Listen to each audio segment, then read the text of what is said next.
I think that allowing for the book being, after all, a parody, something like 1984 could actually happen. This is the direction the world is going in at the present time.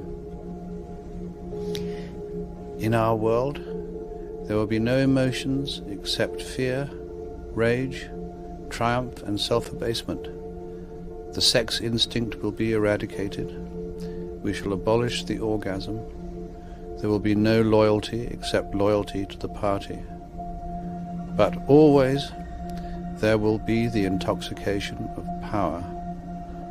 Always, at every moment, there will be the thrill of victory, the sensation of trampling on an enemy who is helpless. If you want a picture of the future, imagine a boot stamping on a human face forever. The moral to be drawn from this dangerous nightmare situation is a simple one. Don't let it happen. It depends on you.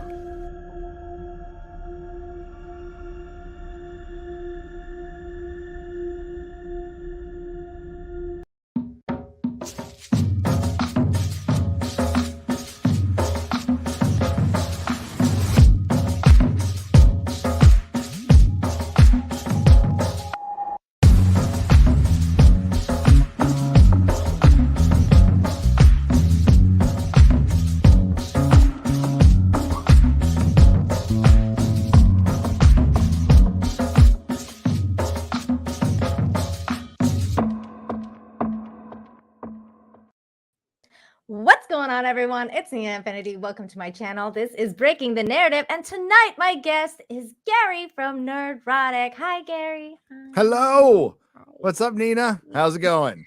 Oh, it's going. I am now officially a Mexicana. Soy Mexicana, everybody. That's Viva right. la raza. Woo! It's happened. Oh, wait. I am Well, now you're a not permanent a raza, resident. but you know what I mean. Yeah.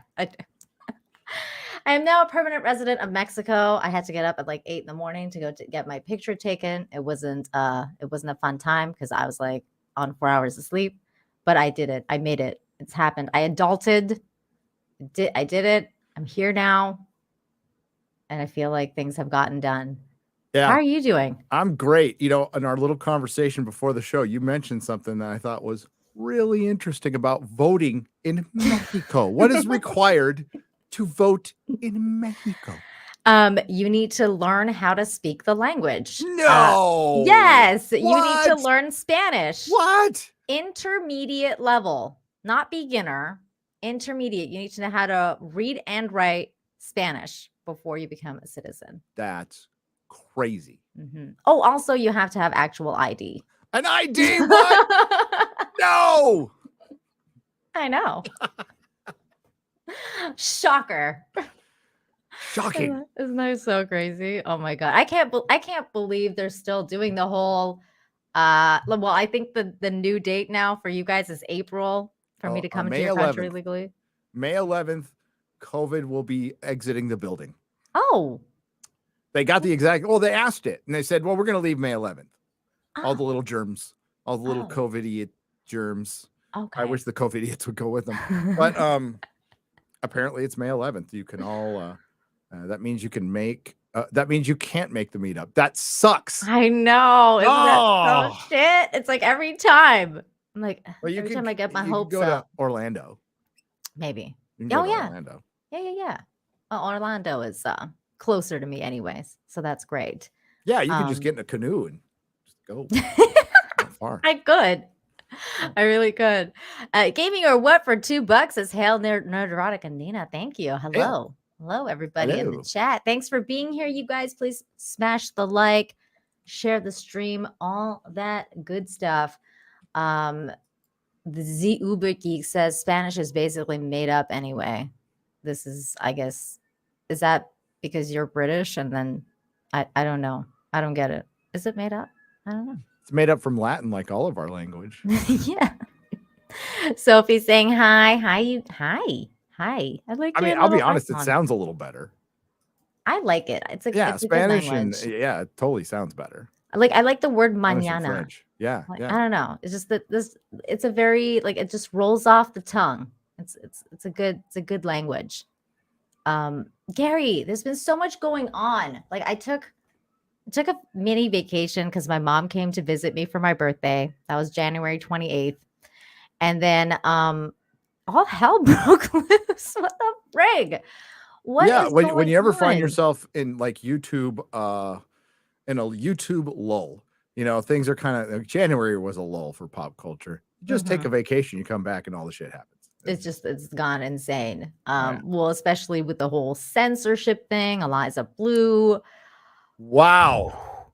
We got our female Jack Murphy, didn't we? We did. And I can't believe it turned out to be her. It's really bizarre. I mean, hashtag free Brittany Venti, hashtag free the quartering. Wait, he's free already. He's free. Brittany needs to be freed. Yeah, Brittany needs to be freed. Hashtag free Camelot, Yellow Flash, all of the good peeps. And for all the people who were not any of you in the chat, you were wonderful. Just talking about Twitter. A couple of people out there, a couple of prominent people out there shitting on Brittany. Fuck you. That's all I gotta say. But yeah, like it sucks. It was as the quartering said, it was over a nothing burger. I know. Like just like with Jack Murphy, it's like just go. Like Chrissy said, it was a hoe phase. Nobody's gonna judge you for a hoe phase. Like nobody. We're gonna go cool, whatever. You know, like embrace your dark past. Okay, don't hide from it. It's part of what makes you what you are. It's what you learn from, and that's the important part. You're not repeating the mistakes. You learn from your past. You talk about it, and maybe it helps somebody and prevents them from making those same mistakes. That's what AA is about. That's why I do what I do. Like, God, I really love for you to avoid prison. It's I was there. I don't want you to go. Hey, you know, you bring this up. You bring this up, Gary, and actually that's a very interesting point because you have a very interesting story. You have a very interesting past, and a lot of people I know love the fact that you are so open and honest about it because I know that your stories actually helped a lot of people. And it's weird to put yourself out there and to be honest about something like that because it's a very, you know, it's close to home. It's a dark part of your past. You know, it's not something you probably don't want to relive over and over, but you were brave enough to put that out there and just be like, you know what, I'm free. I'm free of the lies. I'm free of all of this stuff. And nothing is ever going to come back to haunt me to be like, oh, so like, wait, like, didn't you go to prison or something? You know, like some crazy hater coming at you or whatever to like just do a gotcha. You're never going to have to deal with that because you were open and honest about that. And I think that that's what everybody should be like. But I guess that's just kind of like too much to expect in this world because I don't know. It is. I mean, part of it, at least, you know, things are better now, but it's societal. There was the whole stigma of if you have a mark on your past, it's going to keep you from getting a job and you know, keep you from getting credit. And you know, that again, I think there's been major advances just in society and being more understanding, especially of drug addicts and you know, violent. I was never a violent offender, so I didn't have to deal with that. That's a lot tougher to come back from. It is, as it should be, because it's terrible. But I mean, all things are terrible. You want, like, Americans love a redemption story. I love a redemption story. Everybody loves a redemption story. And it's not all pretty. I mean, I there's the stuff that happened to me personally that I can laugh about, and I'm fine. I'm like totally cool about it. I can joke about anything now. But like the crimes I committed, the people like who were victimized, you know, the homeowners and stuff, I do not make light of that. Like, no, you know, I had to make amends to them. I wrote them letters. Some of them probably still hate my freaking guts for a very good reason. But the others forgive me, and that was forgave me, and that was cool. But yeah, I had to go through the process, and it was really hard. It was really hard to like come to terms with it with myself, and then like go face people, you know. But not as hard as going to prison. No kidding. Oh my God. And you see the real good in humanity in that too, especially when one particular guy. We got to shake hands. I exchanged a letter. We hugged a little bit, hugged it out. And he was a good man. He was a good man. So, I stole money for drugs. I mean, that's pretty much what I did. That's I committed 2 first-degree burglaries when I was young. And the first one I did a year county. That's a minimum for San Diego at the time. So they gave you 364 days. You do about 8.5 months. I had done like a bunch of 4-month clips, 3-month clips before that in county jail, but I'd never been to prison. But then when I committed the second burglary, I had a prior, and it's just, you're going to prison automatically. Boom. Wow. It's for how long? And then thankfully the prison system for me was really crowded. So they're like, well, we won't give you max. Thank God. Yeah, because it would have been 6 years. So, and rarely people got that, but I was staring at 4. I got 2.5. But unfortunately, due to some stuff that happened inside, I didn't get all my good time. So I got most of it. Yeah. No regrets on that one, to be honest with you. No regrets on that one. I'm not gonna ask any more questions about that one, Gary. I've told the story. Yeah, I went to the hole for a little while for beating the crap out of somebody, but they had it coming. Racism. No, I'm just joking. Well, it is very interesting. It's very interesting to observe someone who, you know what it is, Gary. It's like with regards to Eliza, it's not even that I have a problem with the fact that she lied about, having a whole past or whatever it is. It's like, I don't care. Who cares? You have a whole past. Yeah. Whatever. I don't care. Shake your booty in videos. So what? I mean, respect. Whatever. Whatever. You want to get it. Everybody's grifting in some way. Like, I don't care. You want to get it. No problem. Your Tawny Katane helped so many people get through their puberty from dancing on a car. Okay. May she rest in peace. Wow. But what I do have a problem with, though, is 2 things. One, when you're a free speech advocate and you start censoring people, it's like, go fuck yourself. Yeah. That's one. The other one is the fact that she's trying to grift on the backs of survivors. And that's what I have a problem with. I don't like people who are survivors or, trafficked and all the stuff that are being exploited by someone because they're claiming to have the same story, but they don't have the same story. They don't have anything idea what's going on with that story. And they're just kind of like, oh, this is my story too, so that I can get clout from this group of people. And I think that that's really sleazy. I don't like it. But even that, I can forgive that. It's just like, dude, what are you doing with the censorship? I don't understand why you have to be so, well, I guess I do understand. Because I mean, at some point, it's just kind of like, she can't come close. She can't come to realization of herself and how she lied about everything. And it's just like, where do you go from here, right? Like, how do you clean the slate if you've lied so much? Maybe she's just lost track of time, the lies. Maybe she doesn't even know how to apologize. What do you think, Gary? What do you think is going through her mind? Because it seems like she's doubling down a lot. She is, and she's backed herself into a corner where I mean, we got the Daily Beast article today, but I think more of it will be people quietly distancing themselves. I think the people who are even backing her will quietly distance themselves to save face. And many have pointed out that a lot in the right have really not called this out when they would if it was on the other side. And that's this, we've seen a couple examples recently with the Crowder Daily Wire thing and this, that, things just aren't what they seem to be.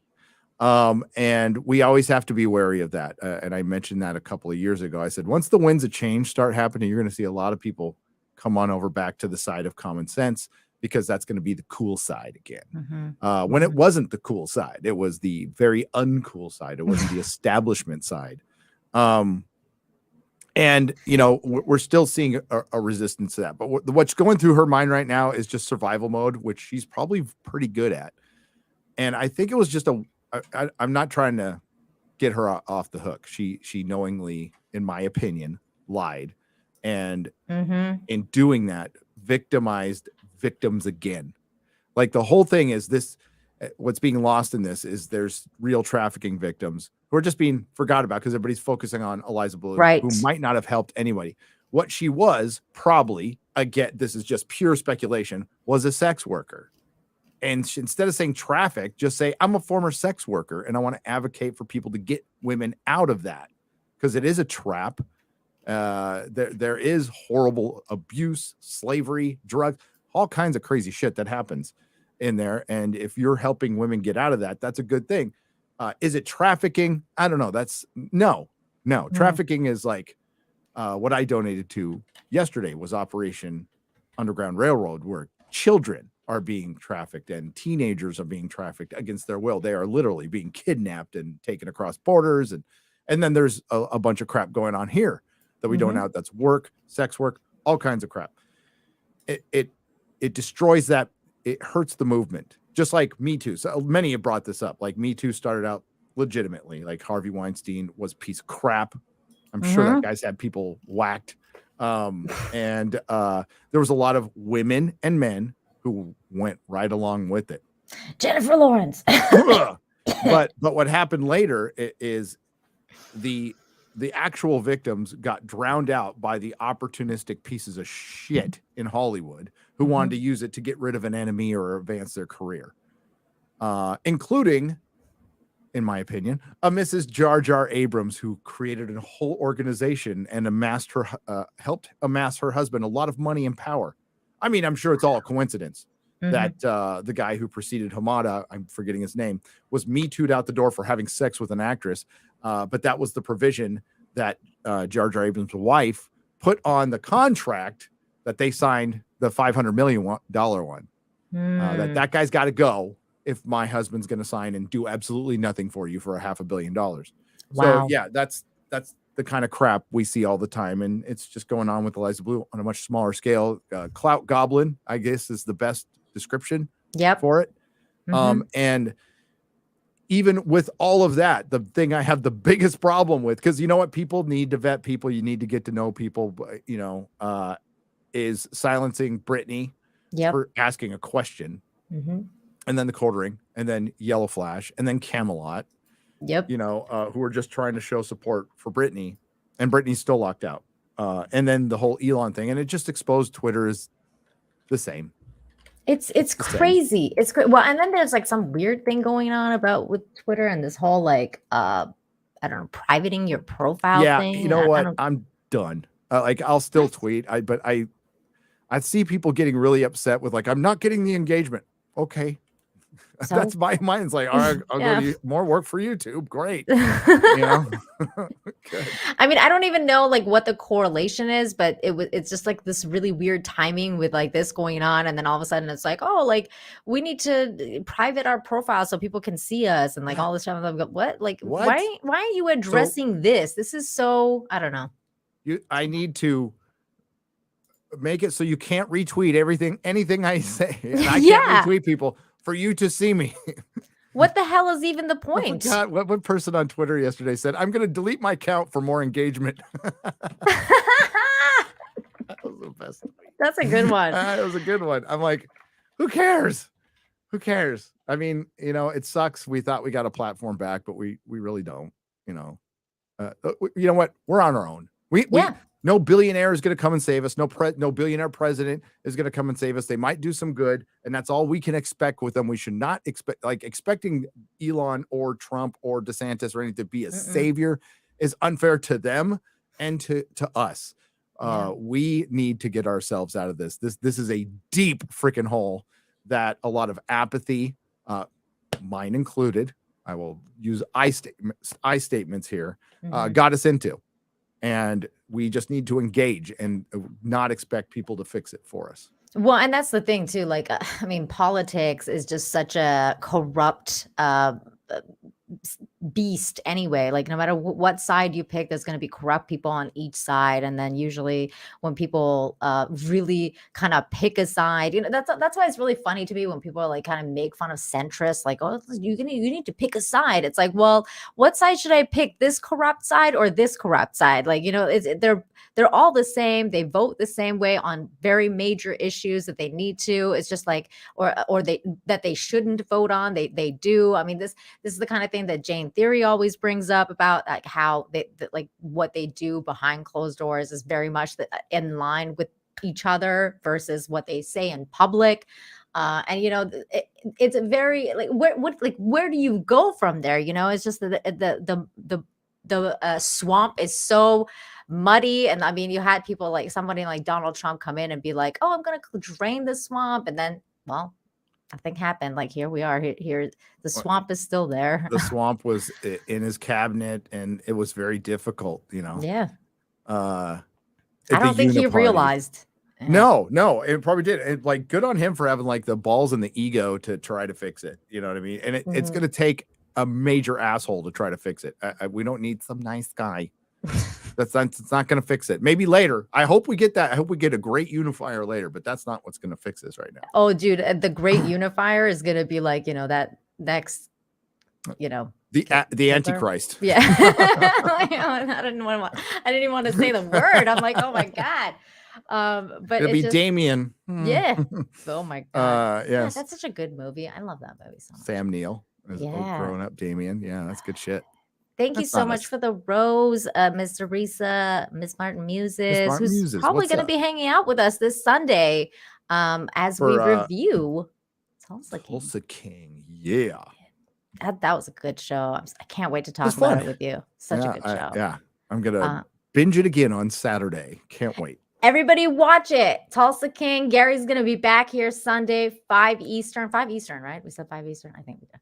5 Eastern with Teresa and many, many more. We're going to be talking about this great show on Amazon Prime. So make sure you guys check it out. You don't want to miss out on this one. Now, some people are saying Anna was banned off Twitter. I don't know if that is the case. I've messaged her. Like and recently? Like today? Yeah, like right now. Like somebody super chatted that she got banned. Her profile is still there. But she might be like locked out. I mean, yeah, maybe she's locked out. I texted her to see if it's true to get confirmation. I haven't gotten a confirmation yet, but I will let you guys know right here. Ghost of Speedy saying Star Wars girl banned. So I guess we'll find out. I don't know if this is true, but I'll keep an eye on that, guys. And then let me get a couple of these big supers that have come in. Thank you guys all so much for your generosity. Let me get this one here. Where did it go? Can't see it. Bradley Burnett, thank you so much for the $20. Says, here's the scenario. Sun rises, Twitter's crap. Sun sets and rises, Twitter's crap. Sun sets, sun rises. Elon buys Twitter. And then there's much rejoicing. Huzzah! Sun sets, sun rises, Twitter's still crap. Well, EFF or F it.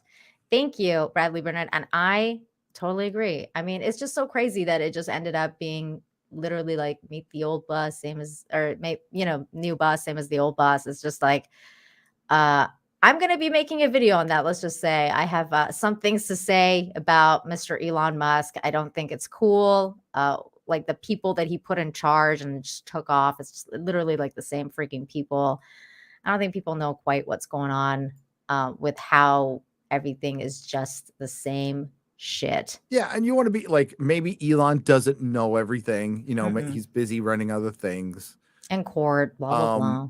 And maybe Tim Pool like got into this arrangement with Eliza Blue and didn't know and is blindsided by this and is just trying to figure it out. I get I'm not going to be judgmental on that. Like, you don't think he banged her?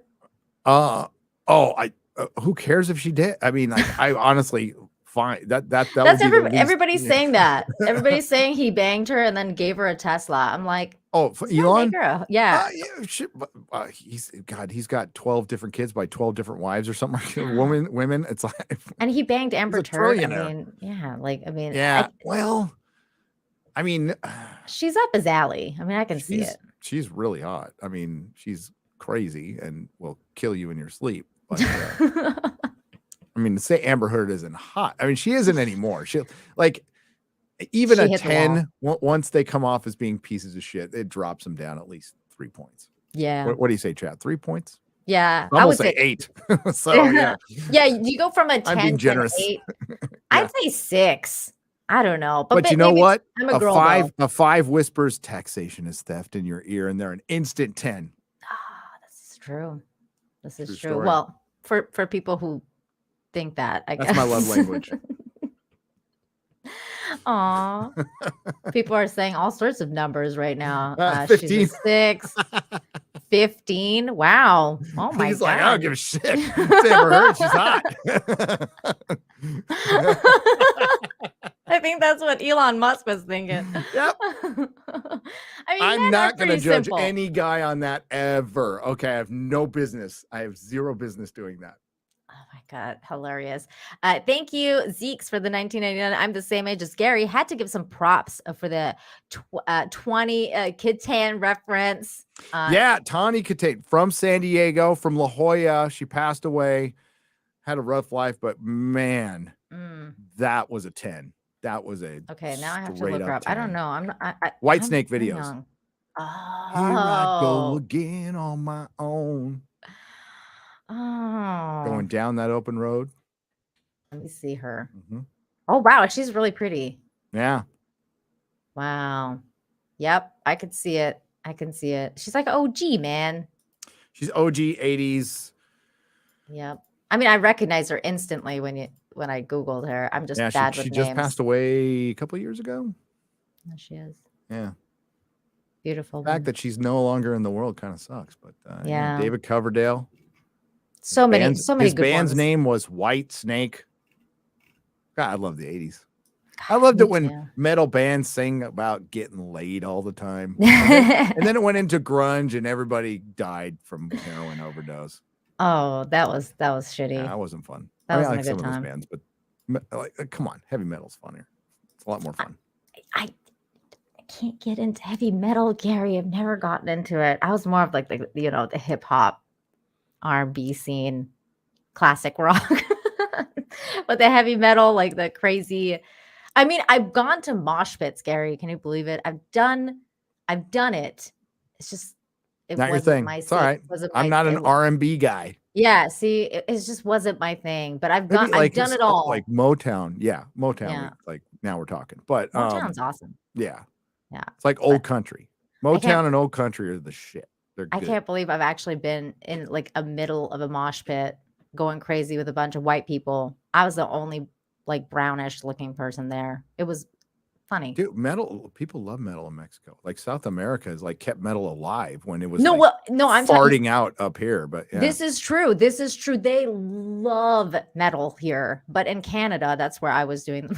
Oh no, Canada's like all alternative radio and hip hop. Yeah. It's a country of hipsters. Yep. And lumberjacks. No, I'm just kidding, Canada.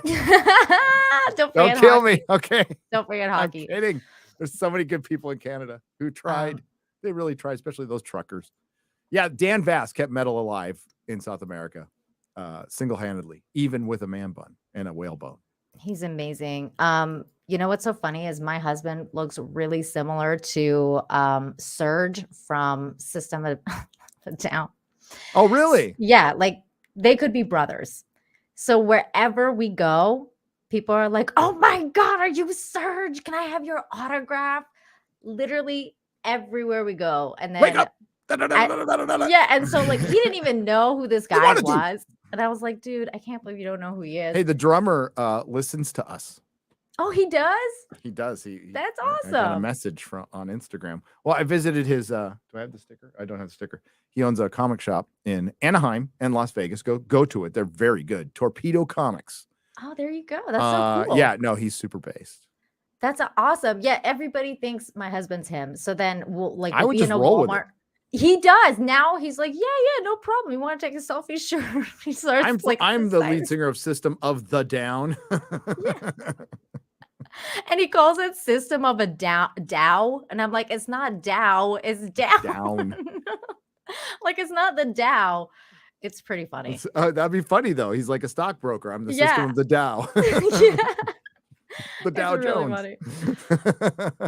Kenneth Dowling, thank you for the 5. Says, hello, Nina, Nerdrotic. Happy New Year to you both. I hope things have been going great for you both. I look forward to big things this year. Thank you so much. Appreciate that. Very kind super chat. Sophie, thank you for the 6. Taking opportunity to ask Nina, do you know Farron? Is she okay? The Quartering watched a video where it sounded like she snapped worried on law clips. Yeah, she's fine. We had a big conversation yesterday on Anna, that Star Wars Girls' stream. I don't like to get involved in the drama. I hope they can figure it out. Otherwise, yeah, people make mistakes. So, hey, it is what it is. I hope they can figure it out. Viking, thank you. Viking Beach Bum, that's a great name, for $5 says the gang back together again. Yeah, we never really. Yeah, we're never really like stopped. we're not together. We're friends. Yeah, we're not Nina not has friends. my phone number. She's like one of the 6 people in the world who have my phone number. So we're cool. CJ for 5 says, "Hail Gary and hail Nina. Gary, I spoke with you." I said not that I answer it, but you have the number just in case. I texted you today and you didn't answer. Oh, I didn't. I'm sorry. I'm so bad at it's ADD, dude. Like I for one, I don't use it as a crutch. Like it's a dumb label for it. It's just I'm scatterbrained. I'm fucking scatterbrained. I know. Scatterbrained. I texted you and I was like, "There's all these no messages way coming everywhere." I'm like, I can't do it all. Like I know. I was like, I'm gonna text him to see if he's gonna come on the show tonight because I was supposed to confirm with you. I always confirm with everybody, and then I'm like, because I know that you don't usually do the Twitter thing. So I was like, I'm just going to text him. So like I get directly, and then you didn't respond. So I was like, okay, I'll just Twitter him. And then you responded immediately on Twitter. And I was like, he's probably like on Twitter editing. I was on Twitter messaging. What was I messaging? Oh, the FNT guys. We're roasting our Whisper network is roasting the shit out of each other. And Az put out a short today. Oh, you did? I didn't see it. Oh my God. He's talking about how Jeremy and Ryan and I were all masturbating to deep fake Az porn. Oh my God. Are you? A guy's got to feed the ducks, man. Okay. That's what I said. No regrets, no remorse. F him. I will sexualize the crap out of that guy. I don't care. That's what I told him in the chat too. I said, this means war, MFer. I am never going to give up that you ogled some man titties ever. He's so mad about it. He's getting another year out of that now. I was about to lay off it. Solid year. He's so mad about it now. Like he'll be like, "It's been so long. Get a new bit." When he comes up Friday Night Tights, I'm gonna start playing the crying game. Start playing the song. Please do it. That's amazing. I don't care if I get hit for it. Oh my God, you need to like add it to your intro for him for Friday Night Tights. I'll tell. I'll just go, Perry, work your magic, and he'll do something way more offensive than I could ever think of. Absolutely. So that was okay. So I spoke to you at the meetup. Life's not about walking a perfect straight road. It's about getting up when you fall. Yeah. Great point, CJ. Thank you for that. I knew how to fall a lot too. I was really good at it. Dude, you and me both. When you've lived a life, you know. Man, we got the scars to prove it, I tell you. I don't even know how much of this article I want to go through, Gary, to be completely honest with you, because I'm just like, I feel like I'm so over it. But it's like, basically, for those of you guys that have missed this whole thing, the TLDR is this lady, Eliza Blue. She claimed she was trafficked. She claimed she is a, advocate for human trafficking.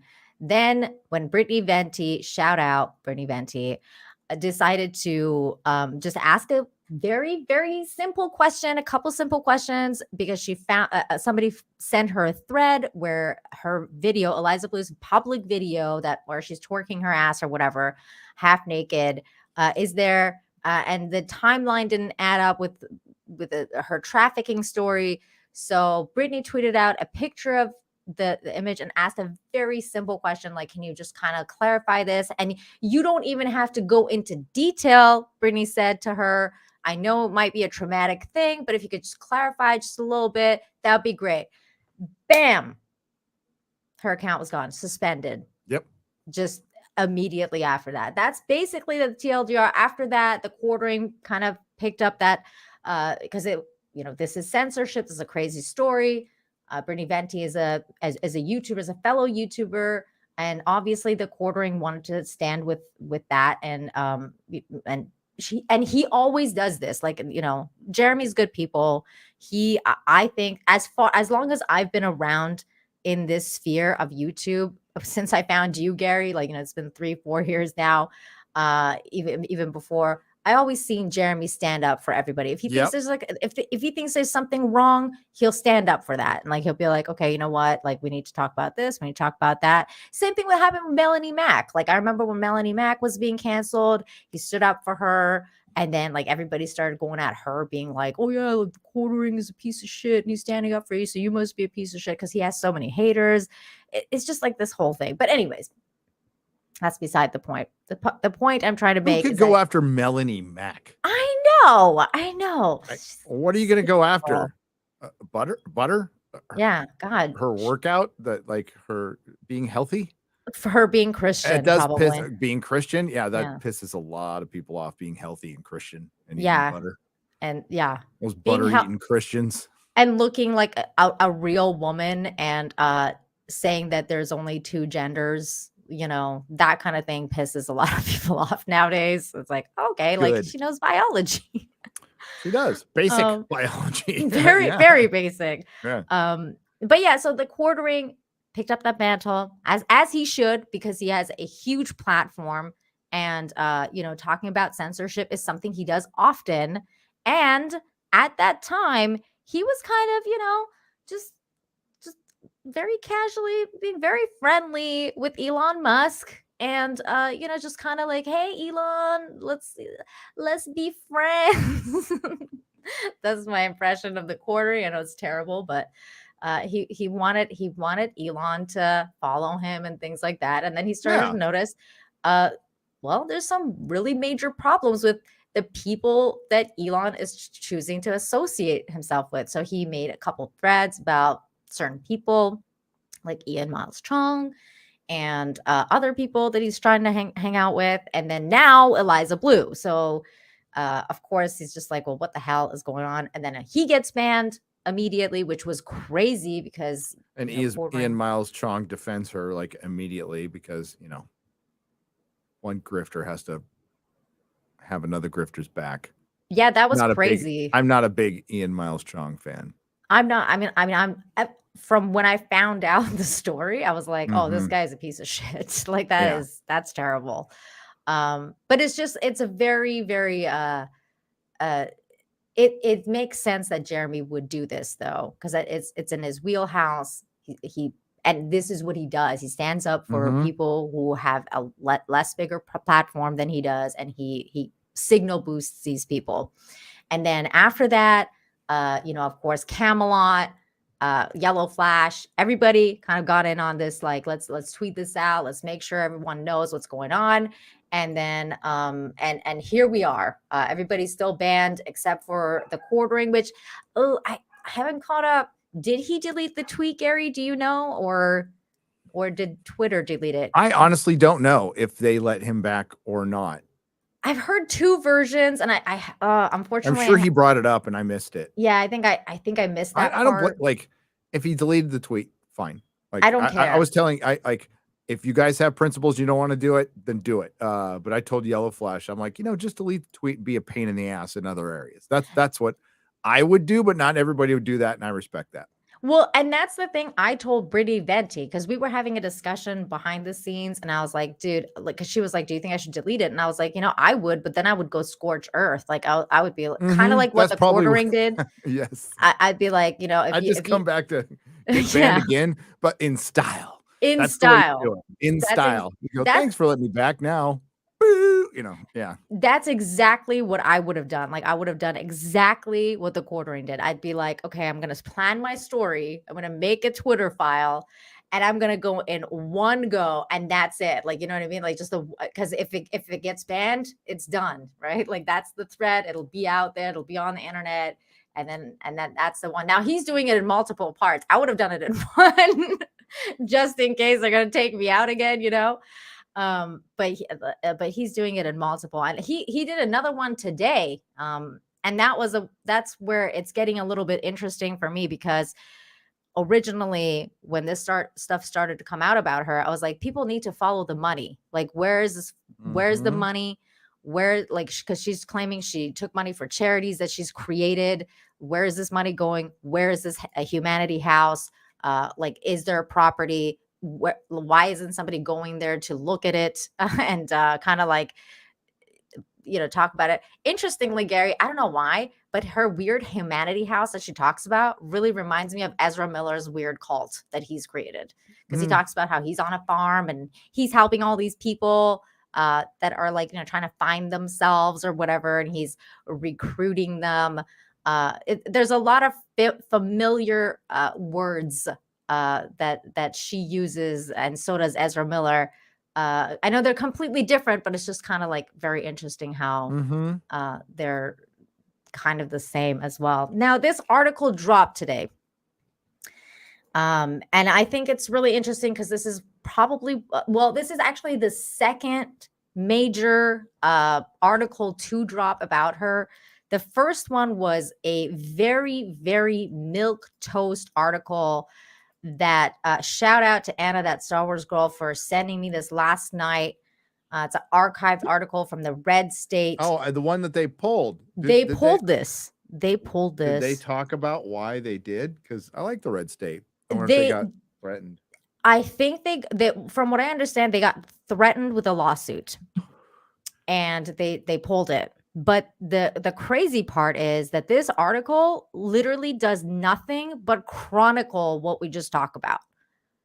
That's all it does. There's no hard hitting journalism of where the money is or like anything like that. There's just a bunch of chronicles of the tweets of the people involved and what's been going on. Like, there's really, really not that much to it other than, let's see, there's Anna. Just basically people chronicling this. And I guess that her dad got involved. What's the saying? The internet is undefeated. Yes, it is. The internet is undefeated. And once you spark the beautiful autism of the internet, it will absolutely destroy you unless you just come clean. I mean, and I think that time has passed, to be honest with you. But I think it is now too. Like, maybe a week or so ago, it would have been fine. But now, like, I mean, I don't know if you read Brittany Venti's post that she posted on her community tabs on YouTube, because, well, she's banned on Twitter, so she can't post it there. Anna did post it for her, but basically she said, this has gone way too far. Like, this lady has basically really affected my business, which is true. She did the same thing with the quartering. And, she could have come out and apologized and gotten it sorted out, but she didn't do it. She doubled down and she got more people banned. And therefore, this is now just spiraled. And this article that dropped today basically goes into a little bit like crazier stuff about how some of her friends are now speaking out about how maybe she tried to, basically that, essentially she was a sex worker and she tried to get some of her friends into it with her. Oh, and that's it's bad. Like, some of this stuff is bad. So here we go. This is it says, but now so kind of talks about what happened. It says, but now Blue and Musk find themselves embroiled in the Twitter censorship controversy after multiple critics of Blue, who shared embarrassing images from her past, saw their accounts temporarily suspended from the site. Some users suggest that Blue's direct line to Twitter brass and Musk himself may have led to the crackdown, even as the Twitter owner insists he's in favor of free speech and wide-ranging debate. Blue and Twitter didn't respond to the request for comment. Of course they didn't. Why would they? Amid the controversies over the suspended accounts. Okay, wait, let me go down here because there was, okay, here we go. Oh, by the way, interviewed on Tim Pool's podcast. Another little side note. I've been having a couple of exchanges with the Cassandra, the girl who does Tim Pool's booking. Yeah, I saw those. Yeah, she started deleting like every single one of her tweets. Of course, I have screenshots, but it's funny because she kind of went at Farron and a whole bunch of other people being like, oh, you're like kind of like attacking Farron behind a blog, calling her dollar store Nancy Grace or whatever. And I didn't like that. So I was like, why are you talking shit behind a block? Like, why don't you, talk about that to her face? And also I asked her, like, why don't you have Brittany Venti on? And she basically told me flat out that she doesn't like Brittany Venti, and that's why she's not coming on the show. Very, very simple, really, like high school mean girls shit. Like, I don't like her. That's pretty much it. And Brittany was supposed to be on one of the shows. She was supposed to be on Pop Culture Crisis, right? I think so. Yeah. And then this girl, I remember when they were forming that show. She doesn't like her at all, and so she didn't do it. So then she, like Cassandra, because she was all like, oh, we're gonna have the scoop of the century, like we're gonna do this thing, like not in so many words, we're gonna be the first ones to put an article out. And they had sent the dude from Timcast to go and interview Eliza Blue, who also tweeted about it, but then this dropped today. So therefore, Cassandra's now deleting all of those tweets where she talked about how they're going to have the first art thing about her. She could have had the first one if she decided not to be petty, but whatever. And that never came out, right? So there was supposed to be some exclusive, and it didn't come out because more came out. Oh, the Daily Beast. The Daily Beast beat him to Daily it. Beast. This is all a hit piece on Elon, by the way, but we can like parse out the Eliza Blue stuff. The interesting part is, I was gonna say, like, I hate the Daily Beast. I can't stand them. They're a piece of shit, and like, I cannot believe that they're the ones that came out with. Oh, they're about to go out of business along with all the others. So, at least, yeah, freaking legacy media. Yeah. So interviewed on Tim Pool's podcast, Blue said that she could not offer details about her alleged abusers because of unspecified legal issues. Then she asked why it would be a problem if she was making up her story. Let's say hypothetically it is made up, Blue said. What's my biggest win so far in the public? Getting Twitter to address child sexual abuse material and make it at a top priority? Jeez, I can't believe. Was that her win, though? Do we have factual? I mean, might have been. If it is good, I believe it has gotten less, and even Brittany Venti's kind of commented about that. Like, yeah, it's good, and that was good work. And like, I mean, to be honest with you, I saw less porn in general, not just because I never saw CP on there personally, but I would see porn pop up right all the time, like a lot of bot porn stuff. Like they would just kind of go on, let's say James Gunn was trending, and then all of a sudden you'd like be scrolling down and it'd be like random that would porn come up. bots. Yeah, the only ones I see now are the one porn star I follow, Kenzie Taylor, because she was Captain Marvel. Of course. But like, other than that, like, I saw that diminish a lot, but I mean, I don't know the statistics of how much of it is gone. But if it did, that's good. That's a good part of the work. Yeah. Oh wow. Hey, good job. You got rid of the most deplorable thing on the planet off your platform. You want some fucking flowers and a medal for that? Gold star. Yeah. It's a gold star. I'm not asking any abusers for money, and I'm not asking people for money. She does ask people for money, though. She asked Hotep Jesus for money. I saw that video. I was like, wow. She does ask people for money. And she asked, like, she's had a couple of like what's it called? GoFundMe's and stuff, like, fund my trip to somewhere because I'm working so hard and I'm beat and I want to take a trip. Is her dad a congressman, or I believe so. Yeah. Yeah. And they got a big old farm. Yeah, they got a big old farm. Yeah. Isn't she an adult who can go get a job? Well, now she is. Yes. And she did. She's not young. Look, Gary, it's looking like she did go get a job. And then now she's saying, when I got my job. Few jobs. He got a job, gave some jobs. Sorry. It looks Not like sorry. she got hired by World Star Hip Hop to star in their freaking video, and then now she regrets it, and she's like, "Well, I think I got trafficked, maybe." Like, I don't know. It's called regret, lady. Her mom is a dean of a college. That's what John Monkey. Is that your real last name, John? That's yeah. Mm. Well, it must be his real last name because he's a monkey. He's an actual monkey. That's Must a really be. intelligent monkey. Because people don't lie on the internet ever. No, Like Blue. Everything is true. Everything. Fat Elvis is actually Fat Elvis. Yeah, vaccines work all the time. Vaccines totally work. Especially the COVID one.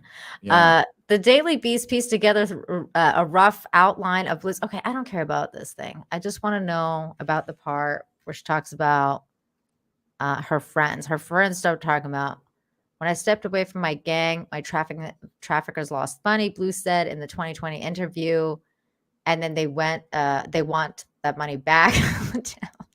Well, maybe she ripped off her drug dealer of a bunch of money. I don't know. Oh, that's possible. I did that a bunch. As to the 21 interview. I laugh about it now. I mean, that's kind of funny. It is.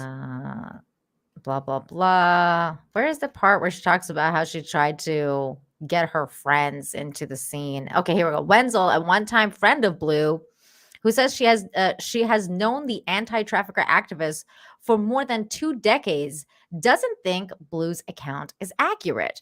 Wenzel told the Daily Beast that she met Blue in the Quad Cities, where both women were partying with musicians, aka groupies. Wenzel was 18 and said Blue was in her early 20s. The Daily Beast verified Wenzel's friendship with Blue through photographs. And Wenzel's telling, she and Blue were both deeply involved in this scene subculture of the early aughts, a time of tight jeans, swooping haircuts, and high drama on sites like MySpace and LiveJournal. Wow. LiveJournal. What a time. What a time Good to be times, alive. Good LiveJournal. times. Wenzel. I miss MySpace. I remember high drama on MySpace. I just remember a lot of fun songs and changing your background. Yeah, and rating your friends and fucking with them. It was kind of fun. I remember Tom. he was everybody's Tom from friend. MySpace. Yeah, he was everybody's friend.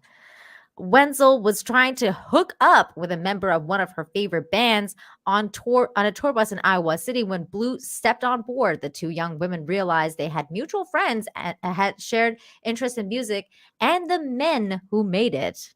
Ooh. This is like sounding like such a one of those articles. Like, it really is. She said that she was going to be very famous for sleeping with band members, Wenzel recalled. Wenzel takes issue. Wenzel takes issue with Blue's timeline of her first trafficking experience. She claims that she too was at Warped Tour concert where Blue met the photographer she claims groomed her.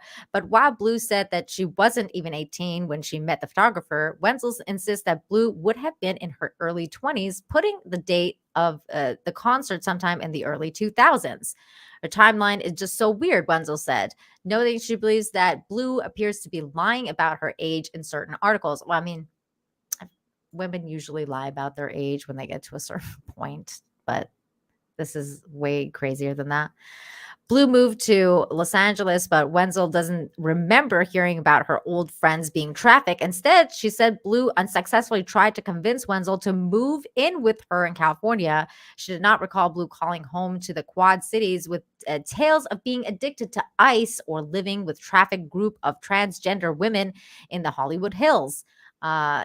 Ice is methamphetamine for people who don't know what they're talking about, because she claims that that's what she was hooked on. Wenzel said she keeps seeing these stories out of LA and believes that absolutely didn't happen. By 2005, Blue was back in Illinois and eventually earned a cosmetology license. Blue began touring as a traveling stylist for musicians, where she received her first taste of internet controversy. Now, just on this point, and I know your wife is a hairstylist. If somebody goes to cosmetology school and then has that hair, I mean, I have questions about their ability to understand style, because I'm sorry, but her hair is just not on point for me. I mean, unless you're like an SJW and that's the look you're going for. Yeah. But I'm just kind of like, okay. It's that and plastic surgery. By the way, a quick update. Anna is not banned. And she made a tweet. And because she DM'd me and she's like, I don't know who's saying that. but she's fine. She's fine. Nope. She's not banned. She's not banned. Okay. Sorry. Here we go. Blue worked for a mega popular rock band, My Chemical Romance, as a stylist going by the hair-inspired name Eliza Cuts. Online, Blue's job brought her into the group of My Chemical Romance. Entourage members dubbed the world's most hated crew. That clique also included a future YouTube star and makeup mogul Jeffree Star, who would later be accused of paying out hush money to sexual assault accusers. And a lot of people were basically thinking that that's the person that, like, quote unquote trafficked her. Like, people were just assuming that, but I don't know if that's the Jeffree case. Star. Yeah. Blue was closely monitored by the band's fans on sites like LiveJournal, particularly after she entered a brief engagement with My Chemical Romance heartthrob lead singer Gerard Way. But Blue stirred up some controversy of her own with the diehard supporters of the band and an online mini scandals that featured Blue calling Star the N-word and allegedly authoring a thinly veiled fictional account of her failed relationship with the Way. I didn't even know about this part. There's just so much this person. Let's see. But that's not how her former roommate, who asked the Daily Beast not to use her name out of fear of backlash from Blue's fans, remembers it instead. Blue's fans. Who's her fans? Like, why would a? You know what? You would support somebody who advocates against trafficking, but fans? Yeah, she has some crazy diehard like follower fans, and people who've been basically bashing Brittany Venti and like saying that Brittany is not a good person and all this stuff like that. And flagging people's posts. There's a lot of false flaggers. Those are the people I think that they're like Herd bots and Jody bots. And, Bree bots. Instead, she said the pair lived in a Wicker Park, an affluent, trendy Chicago neighborhood. The roommate said Blue's parents were always supported financially. She was not in a precarious situation, the rumor toward the Daily Beast in a text exchange. The roommate does remember Blue sleeping on the floor, though not because of bullets. It sounds like to me, Eliza Bleu was just fucking around and getting high. That's probably got addicted to ice. You're hanging around a rock band. That probably did a lot of partying. And that partying led to probably a bad place. That just say that. I think, I'm just speculating. Maybe she found that trafficking, you're more sympathetic, automatically more sympathetic to trafficking than. Of course. I'm just a former, hoe. Which is like that interview she was doing. It said pink on the bottom, and she was talking to, and I give all the credit in the world to the woman interviewing her, just going, I just want to say I was a hoe. And it was my decision. And I'm like, respect. Yeah. See, I like her. That's absolutely. I get that. And she said that I wasn't trafficked. I was a hoe and I had a pimp, and it was my decision. I'm like, for you. I have respect for people like that, man. Like, if that's what I'm talking about. You say the truth. You just talk about the truth, your story. That's your story. Hey, if you got out of it, great. Dude, cool.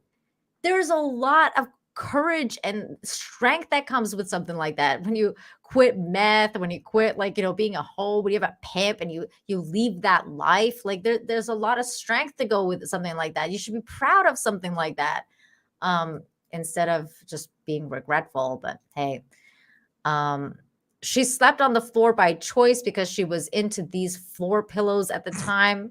That's a weird detail. What the fuck?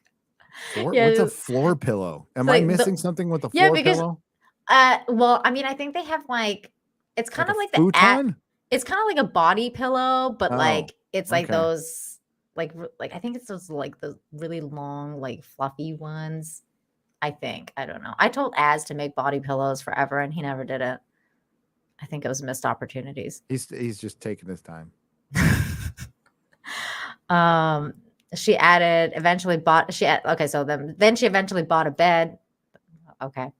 Like ex-roommate, Wenzel scoffs at the idea that Blue lived in a dangerous neighborhood. Wenzel, who by then was married with a child, said she brought her toddler to visit Blue and her roommate at their apartment, hardly the front line of a gang war. That is not true, Wenzel said. She lived in a really cute apartment. There's the whitest girls you ever met.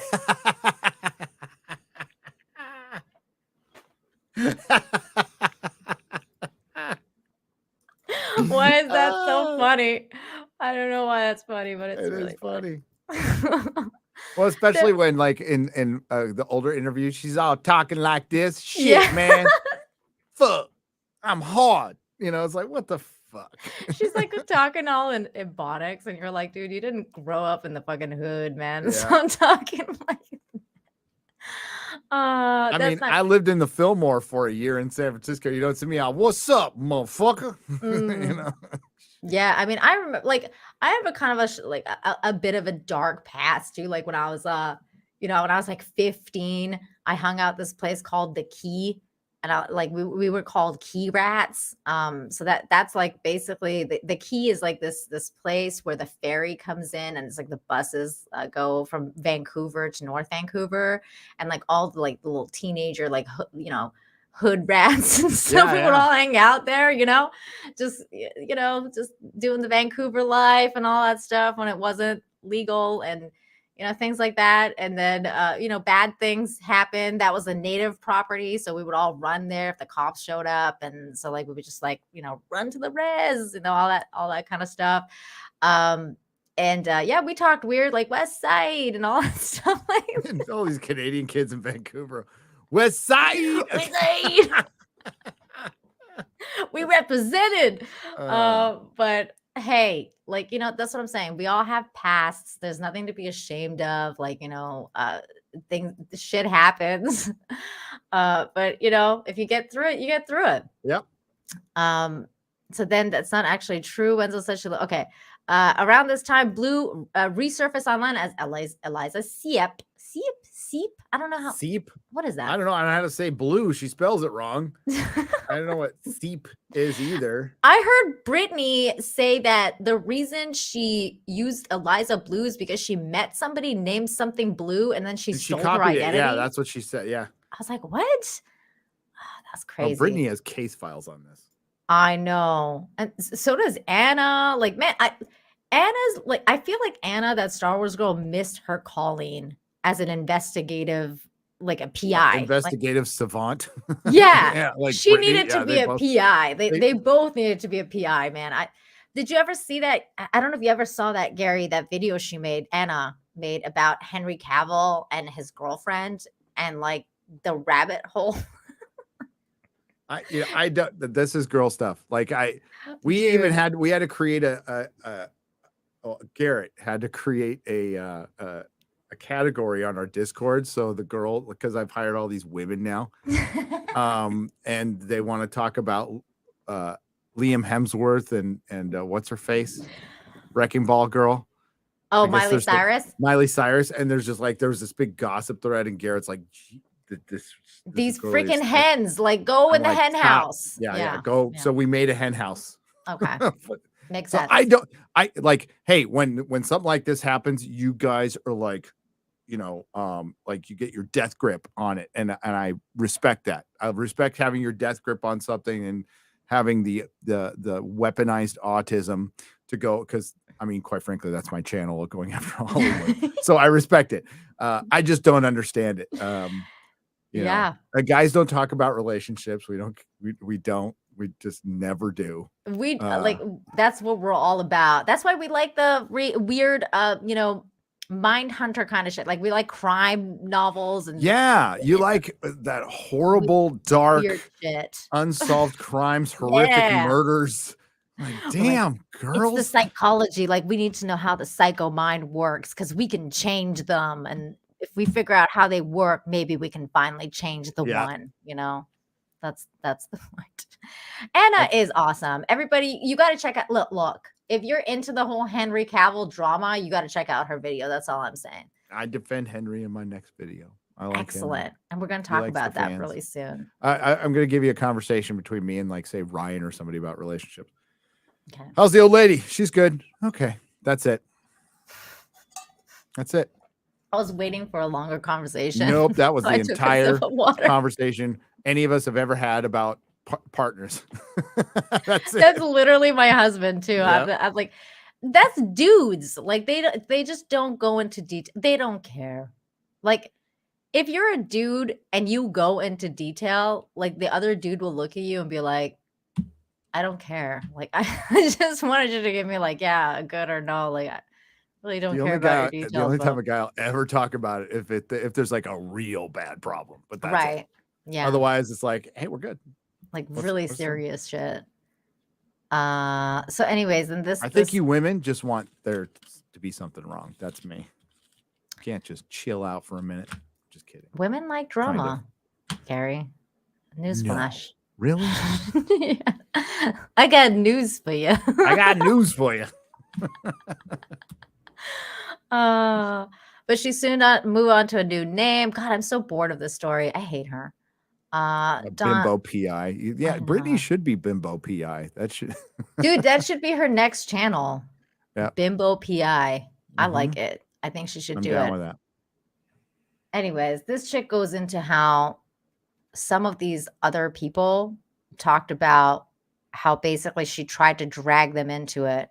Around 2016, Wenzel claims that Blue asked her to join her as an escort, promising that Wenzel could make $500 a night, an offer that stunned Wenzel and her husband. Yeah, because like her and husband started working there. Okay, let me back up here. Blue also gave interviews about the video Vixen Lifestyle in 2016. Blue, speaking in a markedly different voice than the one she used in earlier media appearance, that one she used today, claimed that she had rejected an offer to have sex with a client for $150,000. It's a nice offer, but it's not me, Blue said. Apparently she did it for a Tesla. Still, it appears that Blue may have What did she get? Did she get a Model 3? Or, I mean, like, what kind of a Tesla did you get? That's we don't know. People are saying it's a basic one. That's like 38 grand. It's like a Model 3. Yeah. So, I'm not sure. I don't know. They're saying it's the most basic one. They are the most basic ones. They are incredibly basic. I think they're overpriced, way overpriced for what they are. But they do try to Tesla does try to manufacture at least in America, so we got to give them that. Well, hey, what's up, that's Chrissy? a good thing. Is that our Chrissy? Is that Chrissy Mayer? You never know. It is. She said, let's be honest, we'd all suck a D for a Tesla, she says. Most of you would, yeah. I mean, would you, Gary? I mean, you work there. I don't know if you would do that. No. You know how it's made. So I don't know, like, would you say it's worth it? No. He's not answering the question. Like, I don't know. For the amount of money they charge, no. I think the Model S is good, and the Cybertruck is fucking awesome. I want to get that, but the Cybertruck does look dope. But I like it. I was heavily involved in the first when they started rolling her out in Model 3. Oh my god! You always want to wait for one. All right, just unsolicited advice from. I'm going to sound like a dad here. Okay. Do not buy a car in its first 2 years of manufacturing, and do not ever buy a new car off the lot, ever. Find a lease return, find something used, find something with 10,000, 15, 30,000 miles. You're fine. Especially like if you get a Honda or something, 50,000, 60,000 is fine. Mm-hmm. Do not buy a new car. It's just, you know what? Set a few $5,000 on fire. That's what you're doing every time. Yep. I learned that the hard way, Gary. I did too. Then I started working at dealerships and saw like how the hot dogs were made, and I'm like, oh, okay. Nope. You're like, Yep. Oh my god! By the way, Gary, I just want to give some brownie points to Chrissy Mayer because she's, she works right now. Ford Focus, baby. She's like, yeah. Look, I was listening to her live stream the other day, and she dropped a Doctor Who reference. What? No. She said Time Lord.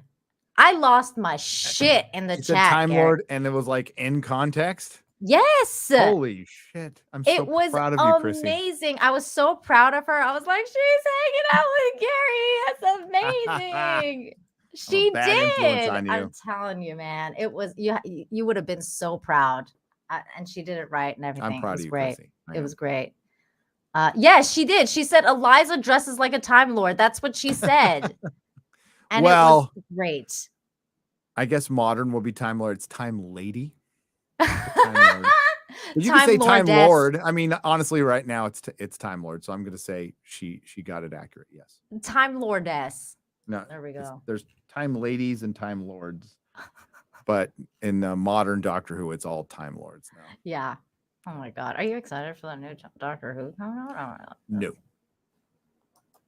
Like if it's good, I'll be excited later. But Hollywood and nobody deserves the benefit of the doubt. I got invited to Picard season 3 premiere by the showrunner. Oh my God. Are you gonna go? You sell out? Totally. I'm gonna shill. It's gonna be the greatest thing ever. No, I'm gonna fly myself out there and hang out with Chris and Robert. Can I have your gift bag? I will. Yeah, I'll give it to you. Like, Excellent. if they give me one, I'll give it to you. I don't want to get back. I like seriously don't want to get back. I don't want food. I don't want anything. I don't want anything. I feel weird enough, but why not? I'll go. I was going to cover it anyway, and I get to hang out with Robert and Chris and some other. Robert's friends. cool people. That's the main reason I'm going. Chris is cool people. Robert Meyer Burnett is a really cool dude. Like, he's the real deal. Yeah. Big old Trek fan. I mean, you worked on it. There's Chris. There's Chris right there. It's an excuse to hang out with Chris. Welcome to the Access Media, Gary. Yeah. Yay. No. If Chris it sucks, is like I will one of us. They'll regret having given me that early access if it sucks, because I will be early on the wow, that sucked.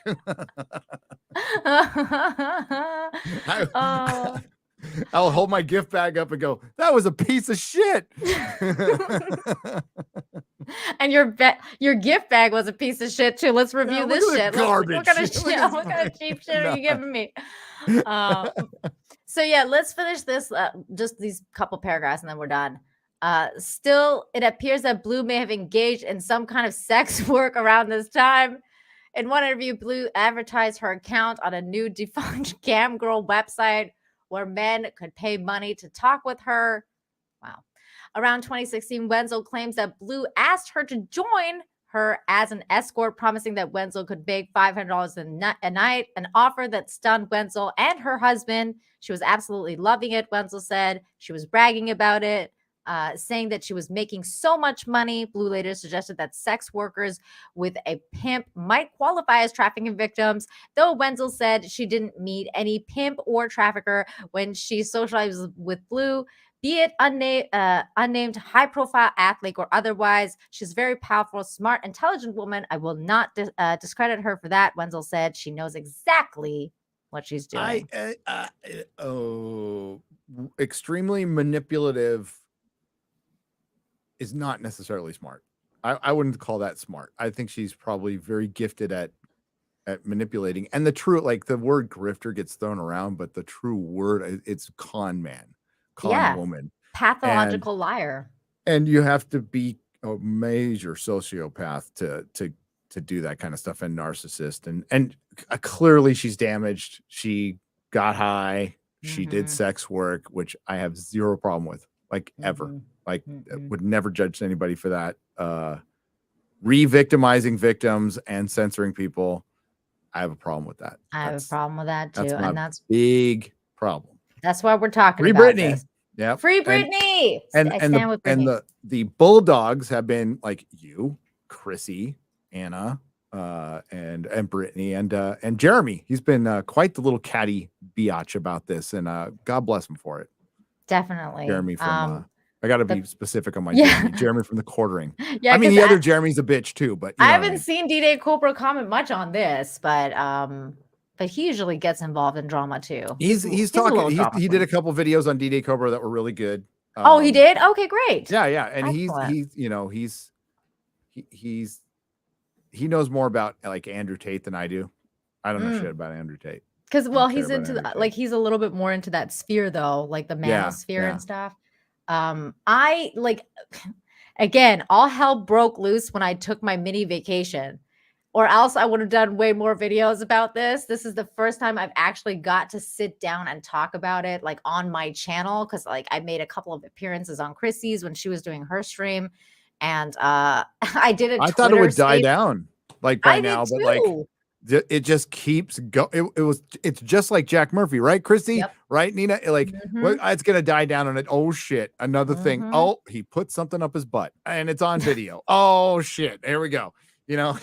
Oh my god! Well, we were on Anna's stream last night, and then all of a sudden, Farron drops like this entire porn fucking pictures, and she's like, "Oh, I think we found her," and I was like, "That's not her," but we saw a lot of porn last night, like pictures, and they thought that it was her, and then we realized that it wasn't her, and I was like, my eyes, like I didn't want to see this.